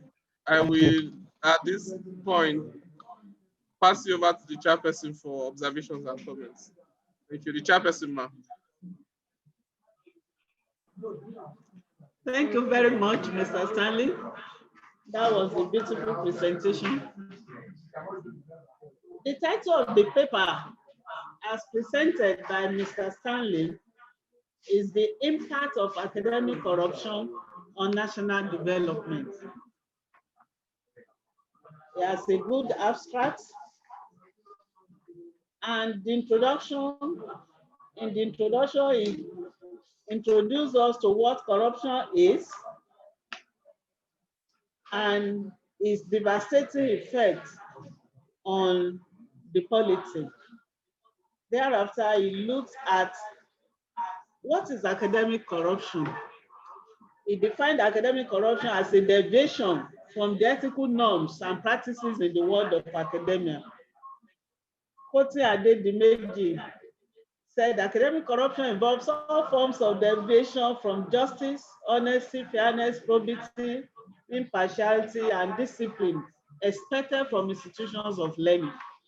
In other words, its focus is on corruption as relates to academic environment. However, the paper went on to discuss the forms of academic corruption, starting from the government. He stated that corruption has so many levels and stages in the country. He listed those acts of corruption on the part of government. For example, granting approval to operate private and public tertiary educational institutions with little or no facilities, non-provision of adequate teaching and learning facilities, especially in government institutions, political pressure by government on institutional administration, the imposition of unqualified candidates on institutions, either for appointments as lecturers or admission of students. He went on to state the corrupt practices by institutional administrators, which are also many, not less than 7. He listed corrupt practices by lecturers, irregular attendance at lectures, for example, award of marks based on purchase of handouts and books, outright demand for and taking of bribe, abuse of continuous assessment by arbitrarily awarding scores. He also said there are corrupt practices by even students involving examination malpractices, gaining admission through fake results, and so on, irregular attendance at lectures. Level 5 is corrupt practices by parents. Parents who pay mercenaries to write external examinations for their awards, colluding with teachers, and bribing officials in order to secure admission. We can see that there are myriads of corrupt practices, even in our educational sector. The presenter has itemized this and focused on all these corrupt practices. What are the implications? The paper specifically stated that all this culminates in the shunning out of students, graduates who are at best mediocres, who cannot critically think, and who don't have innovative mindset, therefore cannot solve our developmental problems in Nigeria. And what is the natural end? It is that the country cannot develop. We can see that the paper has actually focused on the topic, impact of academic corruption on national development. If the education system remains this corrupt, then we have problem with development in the country. However, there is hope. The presenter has offered some solutions, including management of schools, that should ensure that quality students only are given admission. Other suggestions are given to government, to parents, to lecturers, and institutional administrators. If only all these people will adhere to these suggestions, then there is hope for our national development. In conclusion, the presenter is saying that the issue of academic corruption can be addressed by everyone, right from the top to the bottom, and that the education industry in Nigeria can consciously and systematically initiate a way through pedagogical means to kill corruption. And if this is done, then national development is guaranteed. This is the thrust of the paper as presented by Mr. Stanley. So far for the content, it's a very beautiful paper. Now to the general observations, please. The paper has addressed this particular issue and has concrete evidences to support the topic of the paper.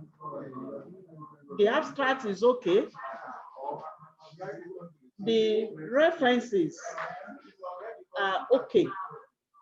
And it conforms to the format that the conference organizers have stipulated. On the general outlook, to this chairperson, the paper is okay. But when it goes to the reviewers, those people are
Mr. Stanley, I think I hope you have a grip of all the observations raised by the chairperson. Thank you. You should note all those observations and make necessary corrections to make the paper to appear more robust and outstanding. Thank you. The next person is Mrs. Ogunwa Jacinta Isioma. I don't know whether she's here. Mrs. Ogunwa, let us have you. Mrs. Ogunwa, I have requested that you unmute yourself from your end and make your presentation. You have, thank you. You can have 7 minutes. You can start your presentation, please.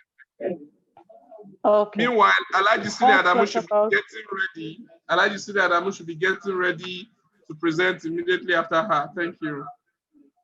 Okay. Good morning, everyone. All protocols duly observed. I am Mrs. Ogonwa Jacinta Isioma from Delta State Polytechnic, Okwashuku. Mrs. Ogonwa, your video is blur. Possibly because of the interference of the lightning coming in from the window. You can help us to adjust.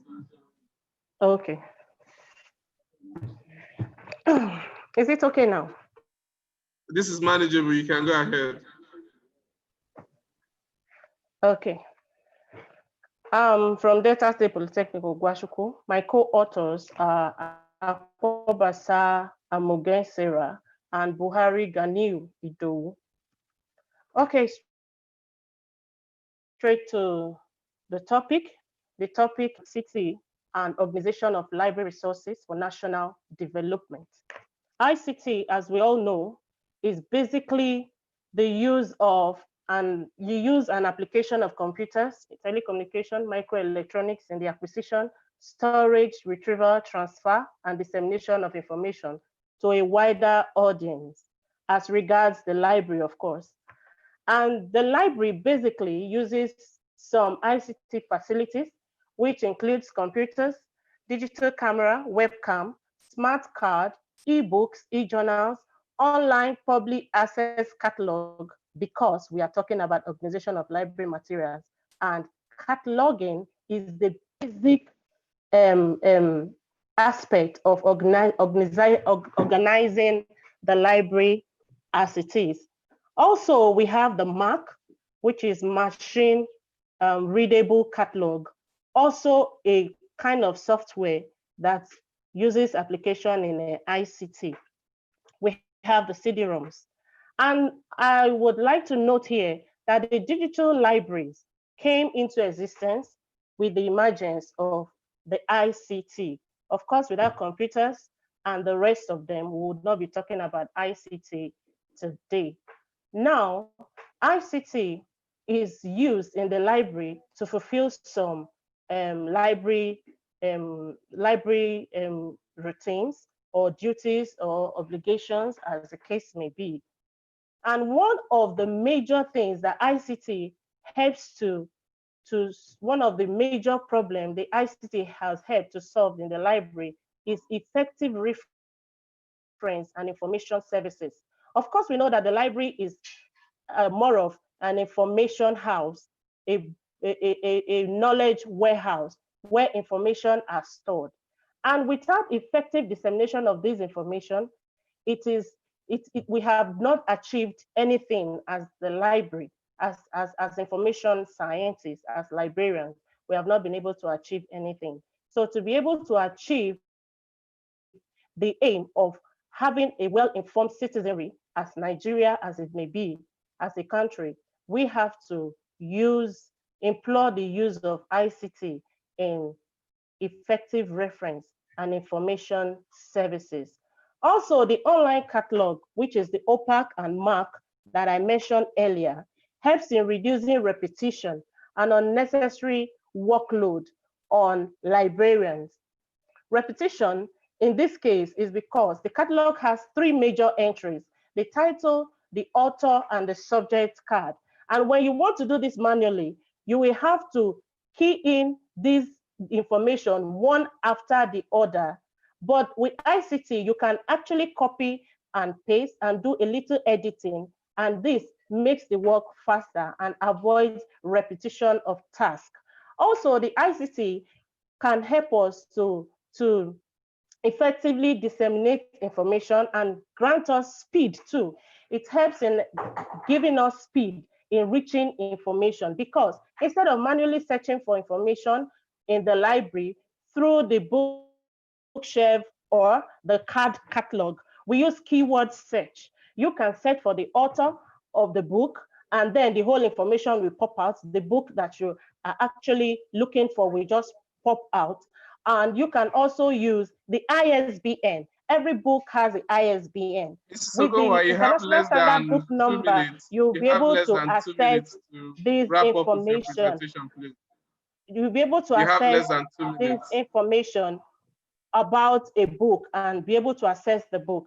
Now, talking about the library and national development, the national development centers around development of different aspects of the nation, ranging from all walks of life, political, religion, business, and all that. Now, how does the library come in? You can access works on experts and researchers.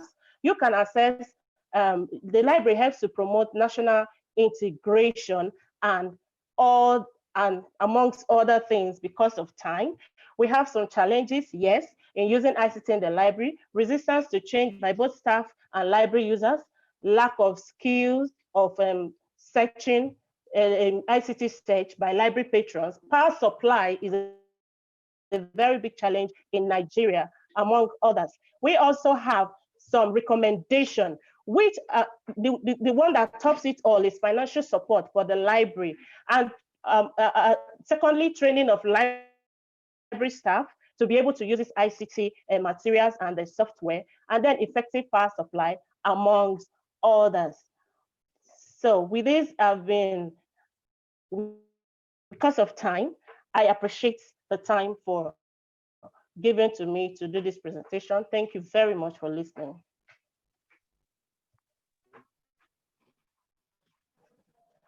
Thank you, Mrs. Ogunwa. Thank you. I will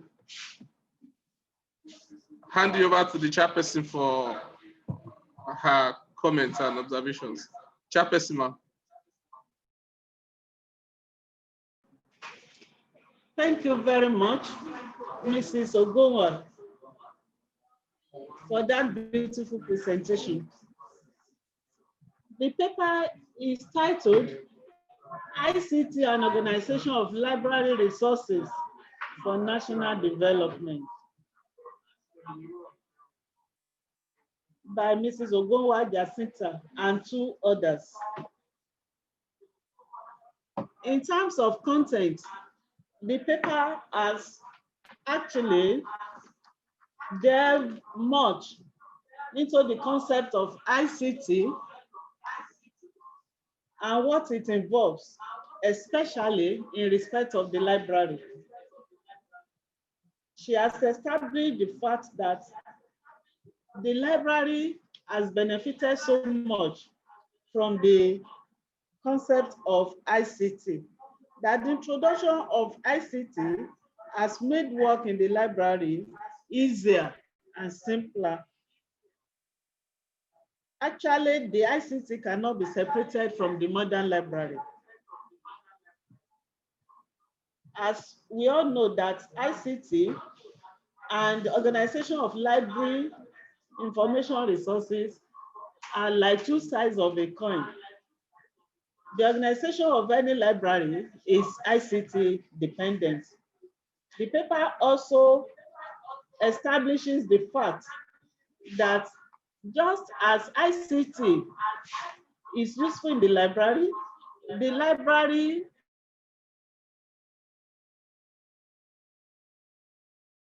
is very, very key to national development. The paper that the library can do to help national development. For example, it has been established in the paper that the library makes important contribution to all spheres of human development by first connecting human beings with information around the world. And we know the library is a warehouse for knowledge and information. Information is key to the entire world, and the library is central in this aspect. Also, through community and civic engagement, the library fosters national integration, which is also key to development of any nation. Then libraries are regarded as repositories of vital information and knowledge. The library promotes literacy in all forms and helps in eradicating ignorance, poverty in the society. Literacy education is also part of the functions of library, just as it empowers citizens economically and socially, and so on and so forth. In all, the library cannot be dissociated from any developmental project of any nation.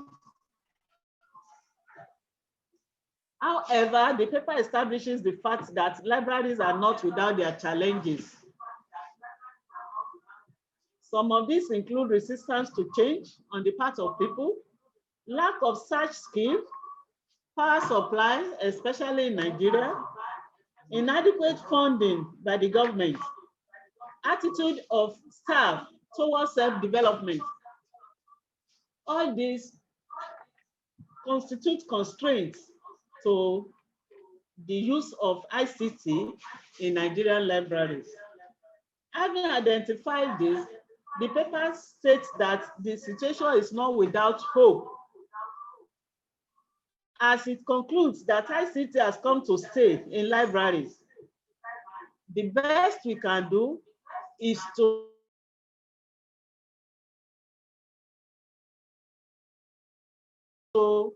do whatever we can to make the use of ICT more with people who use the library and those who work in the libraries. On this note, the paper recommends that more generous financial support should be available to provide basic ICT infrastructural facilities. Also, library staffs are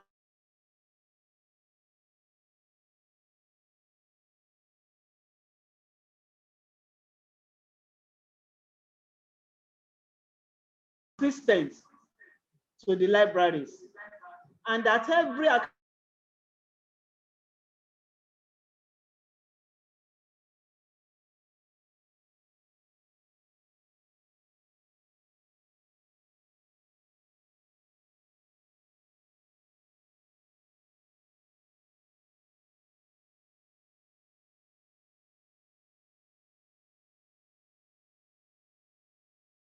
encouraged.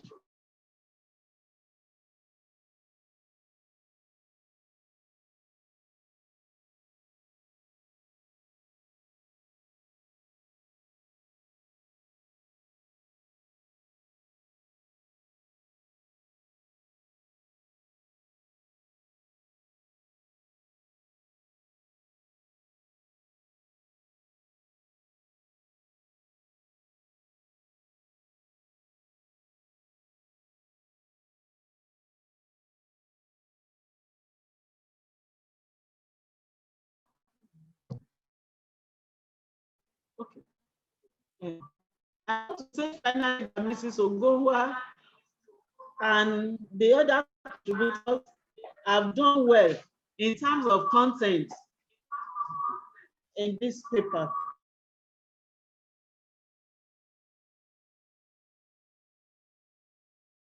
That the introduction has been modeled up. Abstract should be separated. Abstract should be on the whole page, and it should be the first contact with paper. The abstract is expected to introduce us, to tell us the synopsis of the paper. What is the paper about? Identify the problem. What have you done to address the problem? What did you come up with? And what is the conclusion? And finally, what are you recommending based on the results and the conclusion? That is the abstract, and it's just the first contact with the paper. After that, come to the introduction.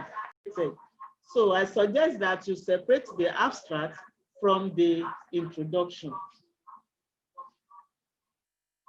Apart from that, the organization of the paper should be more specific.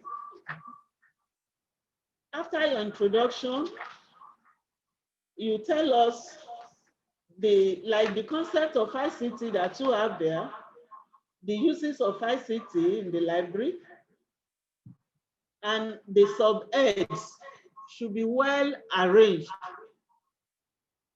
If you have a major sub-head, it should be different from the minor sub-heads. In addition to that,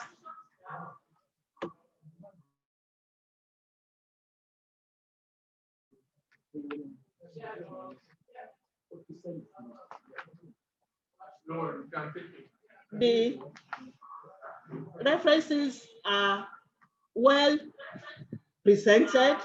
I think because the authors are librarians, it will have been an unforgivable offense if librarians will do otherwise.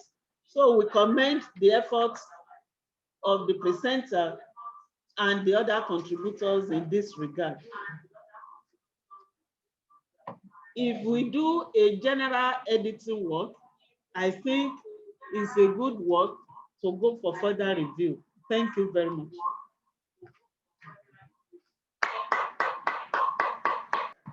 Thank you, the chairperson. Mrs. Ogumwa, I think you are still here to take all the observations raised by the chairperson. Thank you very much. I'll quickly go to Alhaji Sule Adamu from School of Vocational and Technical Education in Azare, Bauchi, to present a paper on evaluation of corruption types and their effects on small-scale businesses in Azare, Bauchi State. So I will, Mr. Alhaji Sule Adamu, you can unmute yourself now to make your presentation. You have 7 minutes, sir. Okay. Alhaji Sule Adamu. Yeah. Good morning.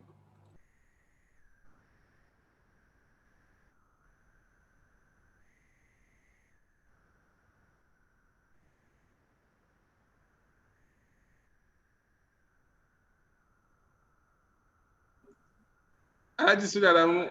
Yeah, you can go ahead and make your presentation. Yes, I'm trying to share my screen. It's not.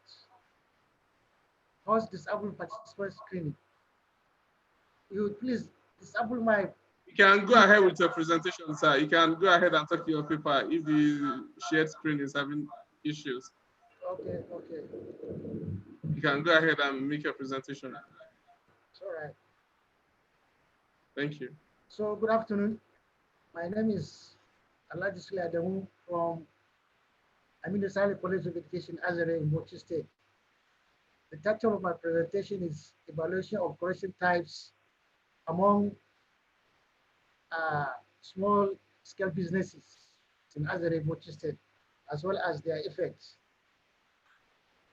So for the sake of introduction, small-scale enterprises are characterized by small number of employees, turnover, products, capital, as well as technology. Nevertheless, they play an important role in the economy. As a matter of fact, they serve as important engine of economic diversification. To that effect, small-scale businesses help in employment generation, human development, improve social welfare, propelling force towards achieving industrial growth. Furthermore, within the Nigerian context, we have mobile supermarkets, teaching services, cyber care services, the charge card businesses as example of small-scale businesses. This study is focused or is confined to Azare in Bauchi State, which is the second largest town after the state capital. The study comprises of the following enterprises, small-scale enterprises for that matter: hollow sand crate agents, capital transportation, system merchandising, bull marketing, and household electronics. Other objectives include identification of internal and external form of corruption with their corresponding effects to the economy and propose solutions. Then we have statement of problem. In this case, many studies have been conducted, but not of them have been able to categorize or identify the form of corruption existing in small-scale businesses. So the such questions: what are the forms of internal and external corruption associated with small-scale businesses in Azare? To what extent does internal and external corruption in small-scale businesses affect the Nigerian economy? And what are the corresponding solutions? The theoretical framework is based on economic development by Schumpeter, which considers small-scale businesses as agents of change. And on the corruption side, the modernization theory considers that political development modernization leads to corruption. So conceptual framework is based on the diagram. My screen share is not available. I would have shown you. Then the literature review.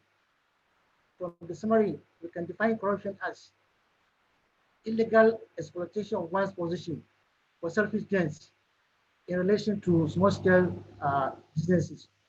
So corruption impairs performance of market systems, thereby impeding economic growth and development. Research methodology for sampling, stratified simple random sampling was used. And the primary data consists of an interview in Hausa, which was recorded and played back several times. Then the secondary data includes journals and textbooks. Then for data analysis, the reported interview was played several times in order to categorize the corruption types into internal and external. For discussion, under Holosan grid blocks, we have recovered 4 product quality in which sand exceeds that of cement in terms of mixture. Then for cattle transportation, external source of corruption include extortion, bribery, non-issuance of tax receipts, and forced payment to security agents along the highway. Then for system seeds, some quantity of seeds were found to be mixed with sand in order to make them heavier, and that will attract more weight. Then under bull marketing, some bulls ready for market were starved for 3 days before they are conveyed to the bulls market for sale. The essence is to make them gain weight after feeding them with water. This is deception. Then under external source of corruption, we have non-issues of tax receipt by tax officials in the market. Under household electronics, we have 4 bulbs selling sold at higher price and they don't last long. And under external source of corruption, we have extortion and harassment in Boligo market in Lagos. Alhaji Adamu, you have less than 2 minutes to wrap up with your presentation. And for effects, we have inhibit economic growth, inefficient allocation of resources, and lowering of business operations. So the summary of findings, under internal form of operation, we have 4 product quality, we have product adulteration, and we have deception. And under external forms of corruption, we have extortion, non-issuance of tax receipt, artist embezzlement, bribery, and then harassment. So the recommendation, what you said government should constitute consumer protection committee in order to checkmate products, adulteration, and infringement of offenders. There should be effective legal framework so that corrupts are punished irrespective of their position in society. And they need to install high moral standards in schools and offices. The federal government should set the machinery for curbing incidents of corruption among small-scale businesses in Nigeria. Thank you very much. That's it. Thank you, Alhaji Adamu from Azare. Please, may I request your assistance on an issue? Can you help us to get in touch with Mrs. Faith Okoma? She's from the same institution as you. To please get ready for our presentation after the next one we'll take after you. Please help us to get in touch with us so that we'll have her on board. Okay, I'll phone her. Have another one presentation after you, then we will take the next one. Mr. Nelson, please be getting ready for us to take your presentation after this one, please, Mr. Nelson. So Alhaji Adamu will have Mrs. Okoma after Mr. Nelson, and that will end this morning's technical session. Okay. Thank you. All right, I will, on this note, pass you on to the chairperson for comment. The chairperson, ma'am.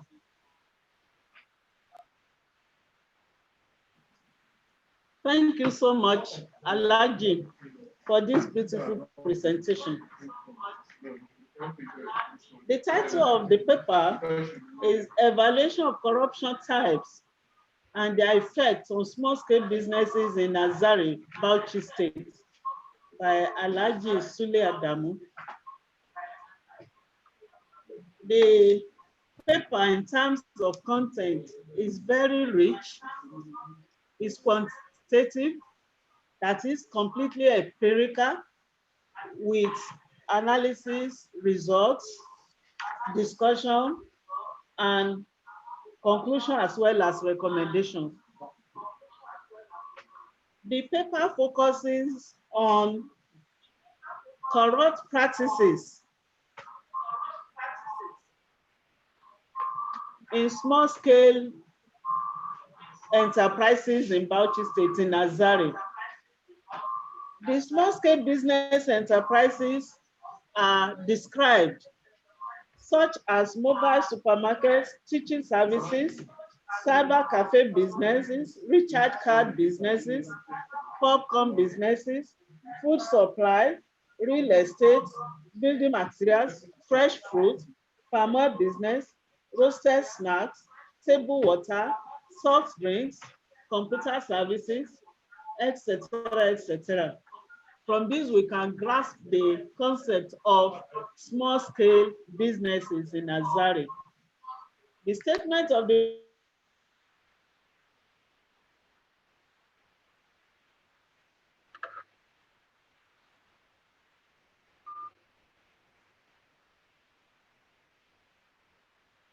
problem is also there.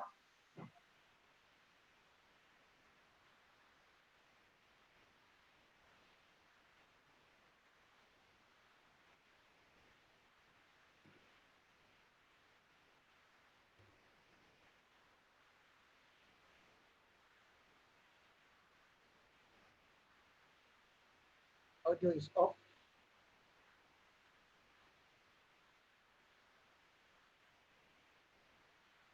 Hello, audio is off.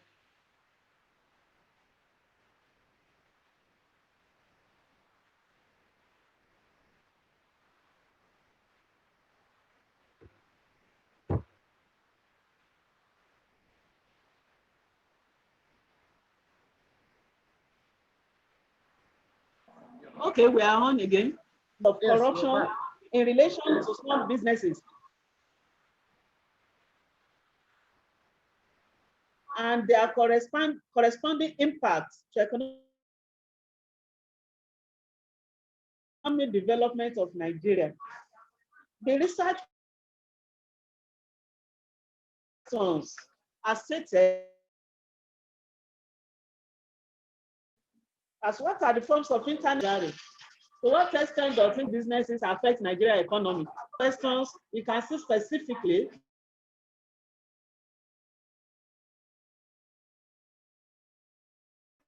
Conceptual framework is also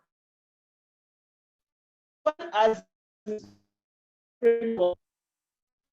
The review of purpose is adequate. We can establish that there are both internal and external corruption as stated in this paper. Then we have the research methodology.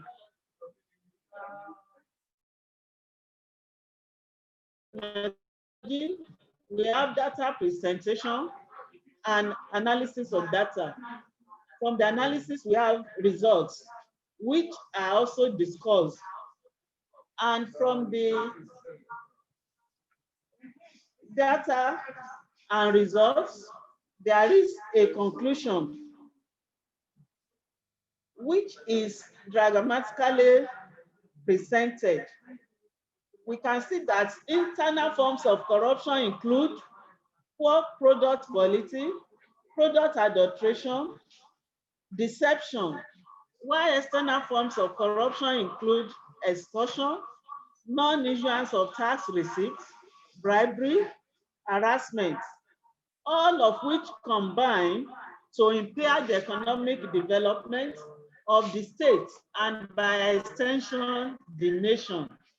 So the summary of the findings from what has been discussed include all that have been said under both the internal forms of corruption and external forms of corruption. The conclusion then is that definitely there is corruption inherent in small-scale businesses in Azari, Bauchi State, with corresponding effects on Nigerian economic development.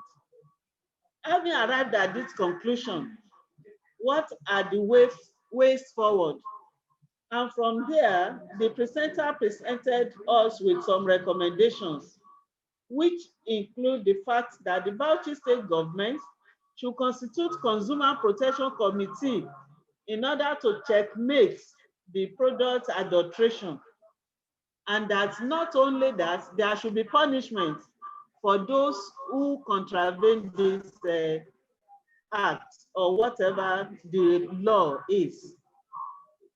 He also suggested that federal government of Nigeria should set the machinery for curbing incidences of corruption amongst small-scale businesses in Nigeria.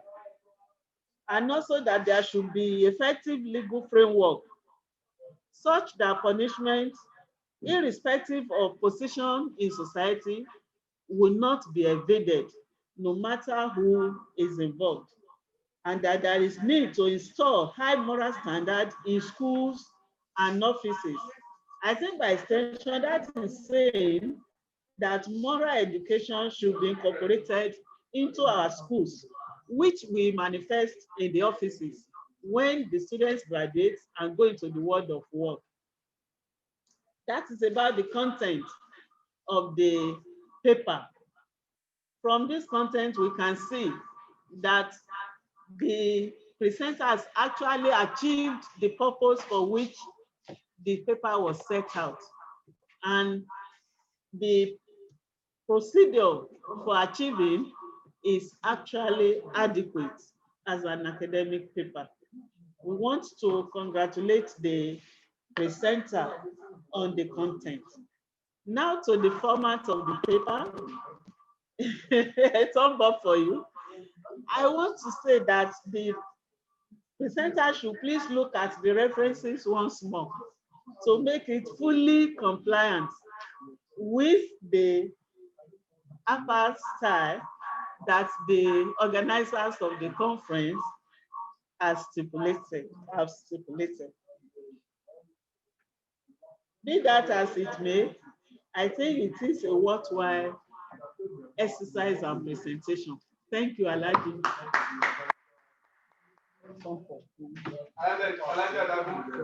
Thank you very much. All the way from Azare Bauchi, may I on this note inform everyone that Alaji Adamu is the first responder to our conference poster all the way back, dates back to March before the lockdown. And we are happy he is able to take his two papers conveniently and convincingly all the way from Bauchi. Thank you for your participation, patience, and perseverance, sir. Thank you very much, sir. I will equally request that you assist us to get in touch with Mrs. Okoma, sir, for her presentation. Thank you. On this note, we'll take Mr. Nelson. We'll take Mr. Nelson Johnny from Department of Banking and Finance, Niger Delta University, Amasoma in Bayelsa State, to make his presentation on the effect of corruption on agricultural sector performance in Nigeria, an empirical investigation. Mr. Nelson, you can unmute yourself now and make your presentation in 7 minutes. Thank you. Mr. Nelson, you can unmute yourself.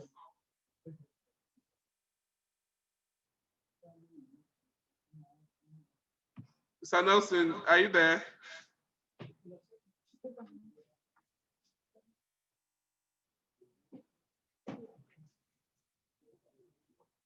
Mr. Nelson.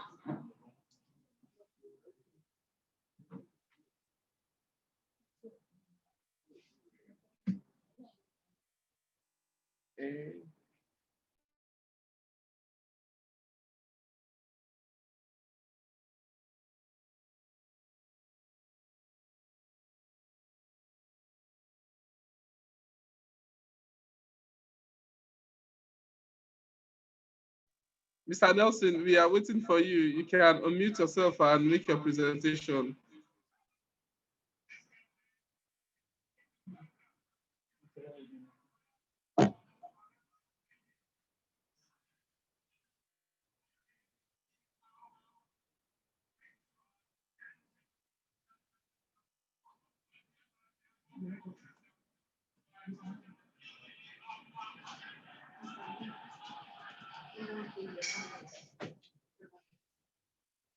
Mr. Nelson.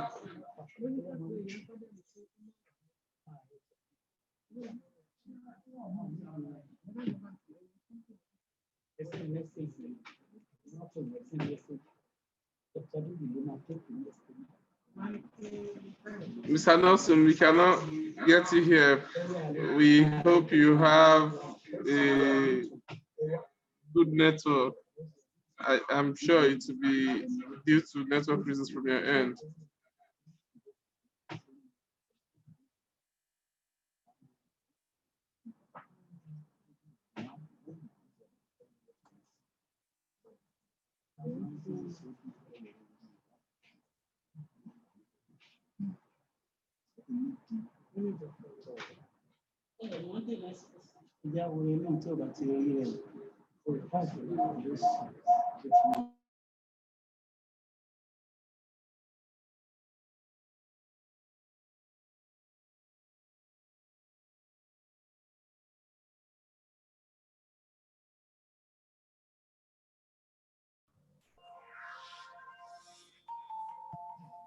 Are you Mr. Nelson? Mr. Zakia Daniel, are you? Zaka Daniel. Okay, yeah, Zakia Daniel. I don't think I have your paper here for presentation now. I am supposed to take Mr. Nelson. I thought he's the one using your system for presentation. I don't have your paper now scheduled for presentation. No, I was scheduled.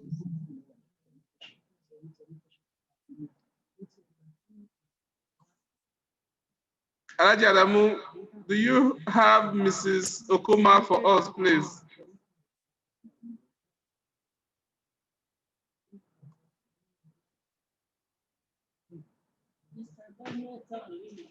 The paper.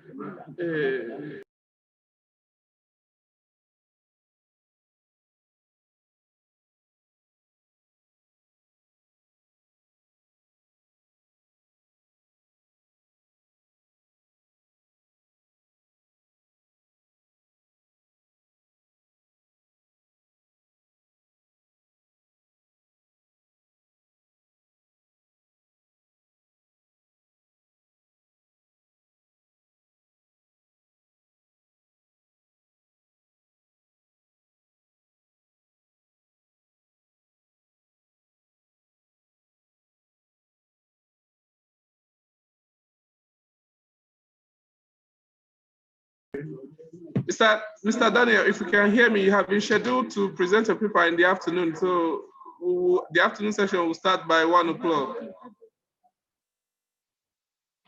So yeah.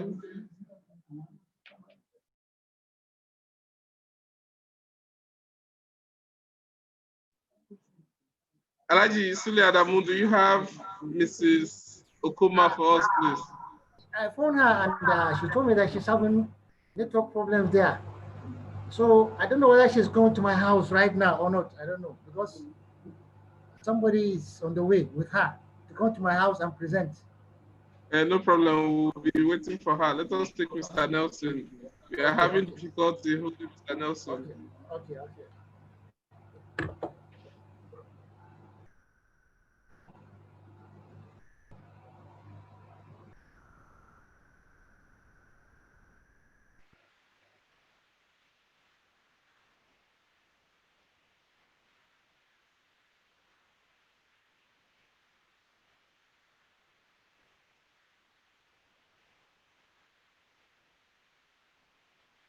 Hello, ma dobo. Alaikum salam. Kuna hanyar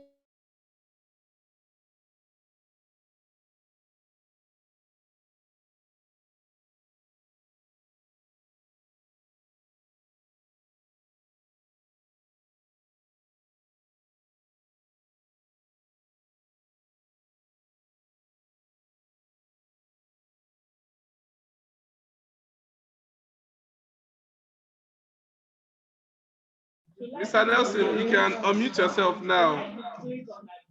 You can unmute yourself now. Mr. Nelson, if you can hear me.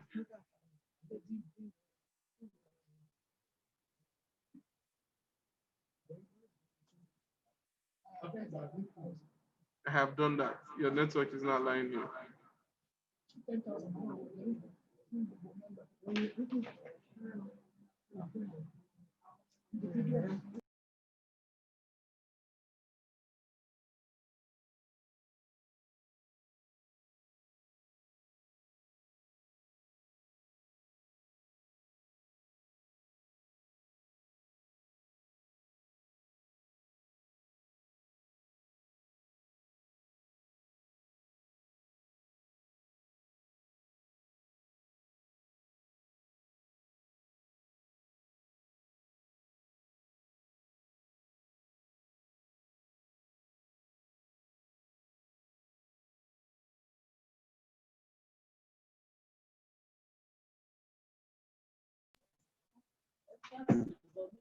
Adamu, we don't have Mrs. Faith. Mr. Nelson is still hanging.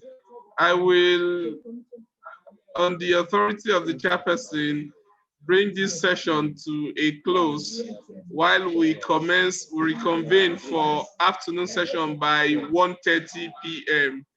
We reconvene for afternoon session by 1:30 p.m. What we will do is that we will take Mr. Nelson and Mrs. Okoma first for afternoon session before we start for those that are scheduled for afternoon. Mr. Zakar Daniel is scheduled for afternoon. We'll reconvene by 1:30 p.m. Then we'll take those presentations. But we'll firstly take this to Mr. Nelson. We're having difficulty in connecting with him, and Mrs. Okoma is having technical issues as well. Alaji Adamu, you can help us to have Mrs. Okoma on standby so that when we reconvene by 1:30 p.m., we can take her presentation. Thank you very much. I want to, on this note, appreciate our chairperson, Dr. Mrs. CEO Adeusi, the immediate past Deputy Director of the Polytechnic, for putting in her wealth of experience to comment and observe all the papers presented today. We pray that God will continue to stand by you and continue to increase your knowledge and wisdom, ma. Thank you very much. God bless you, ma. I want to appreciate all the participants too for their patience and endurance since we started this session that is coming to an end now. And I wish all of you will join us again by 1:30 p.m. when we reconvene for the afternoon technical session. Thank you. God bless you. The Zoom will be available by 1:15 so that we can all hook in. The technical session will start unfailingly by 1:30 p.m. Thank you and God bless you. I want to thank all our viewers on YouTube as well. We will be back live on YouTube by 1:30 p.m. Thank you. God bless you all.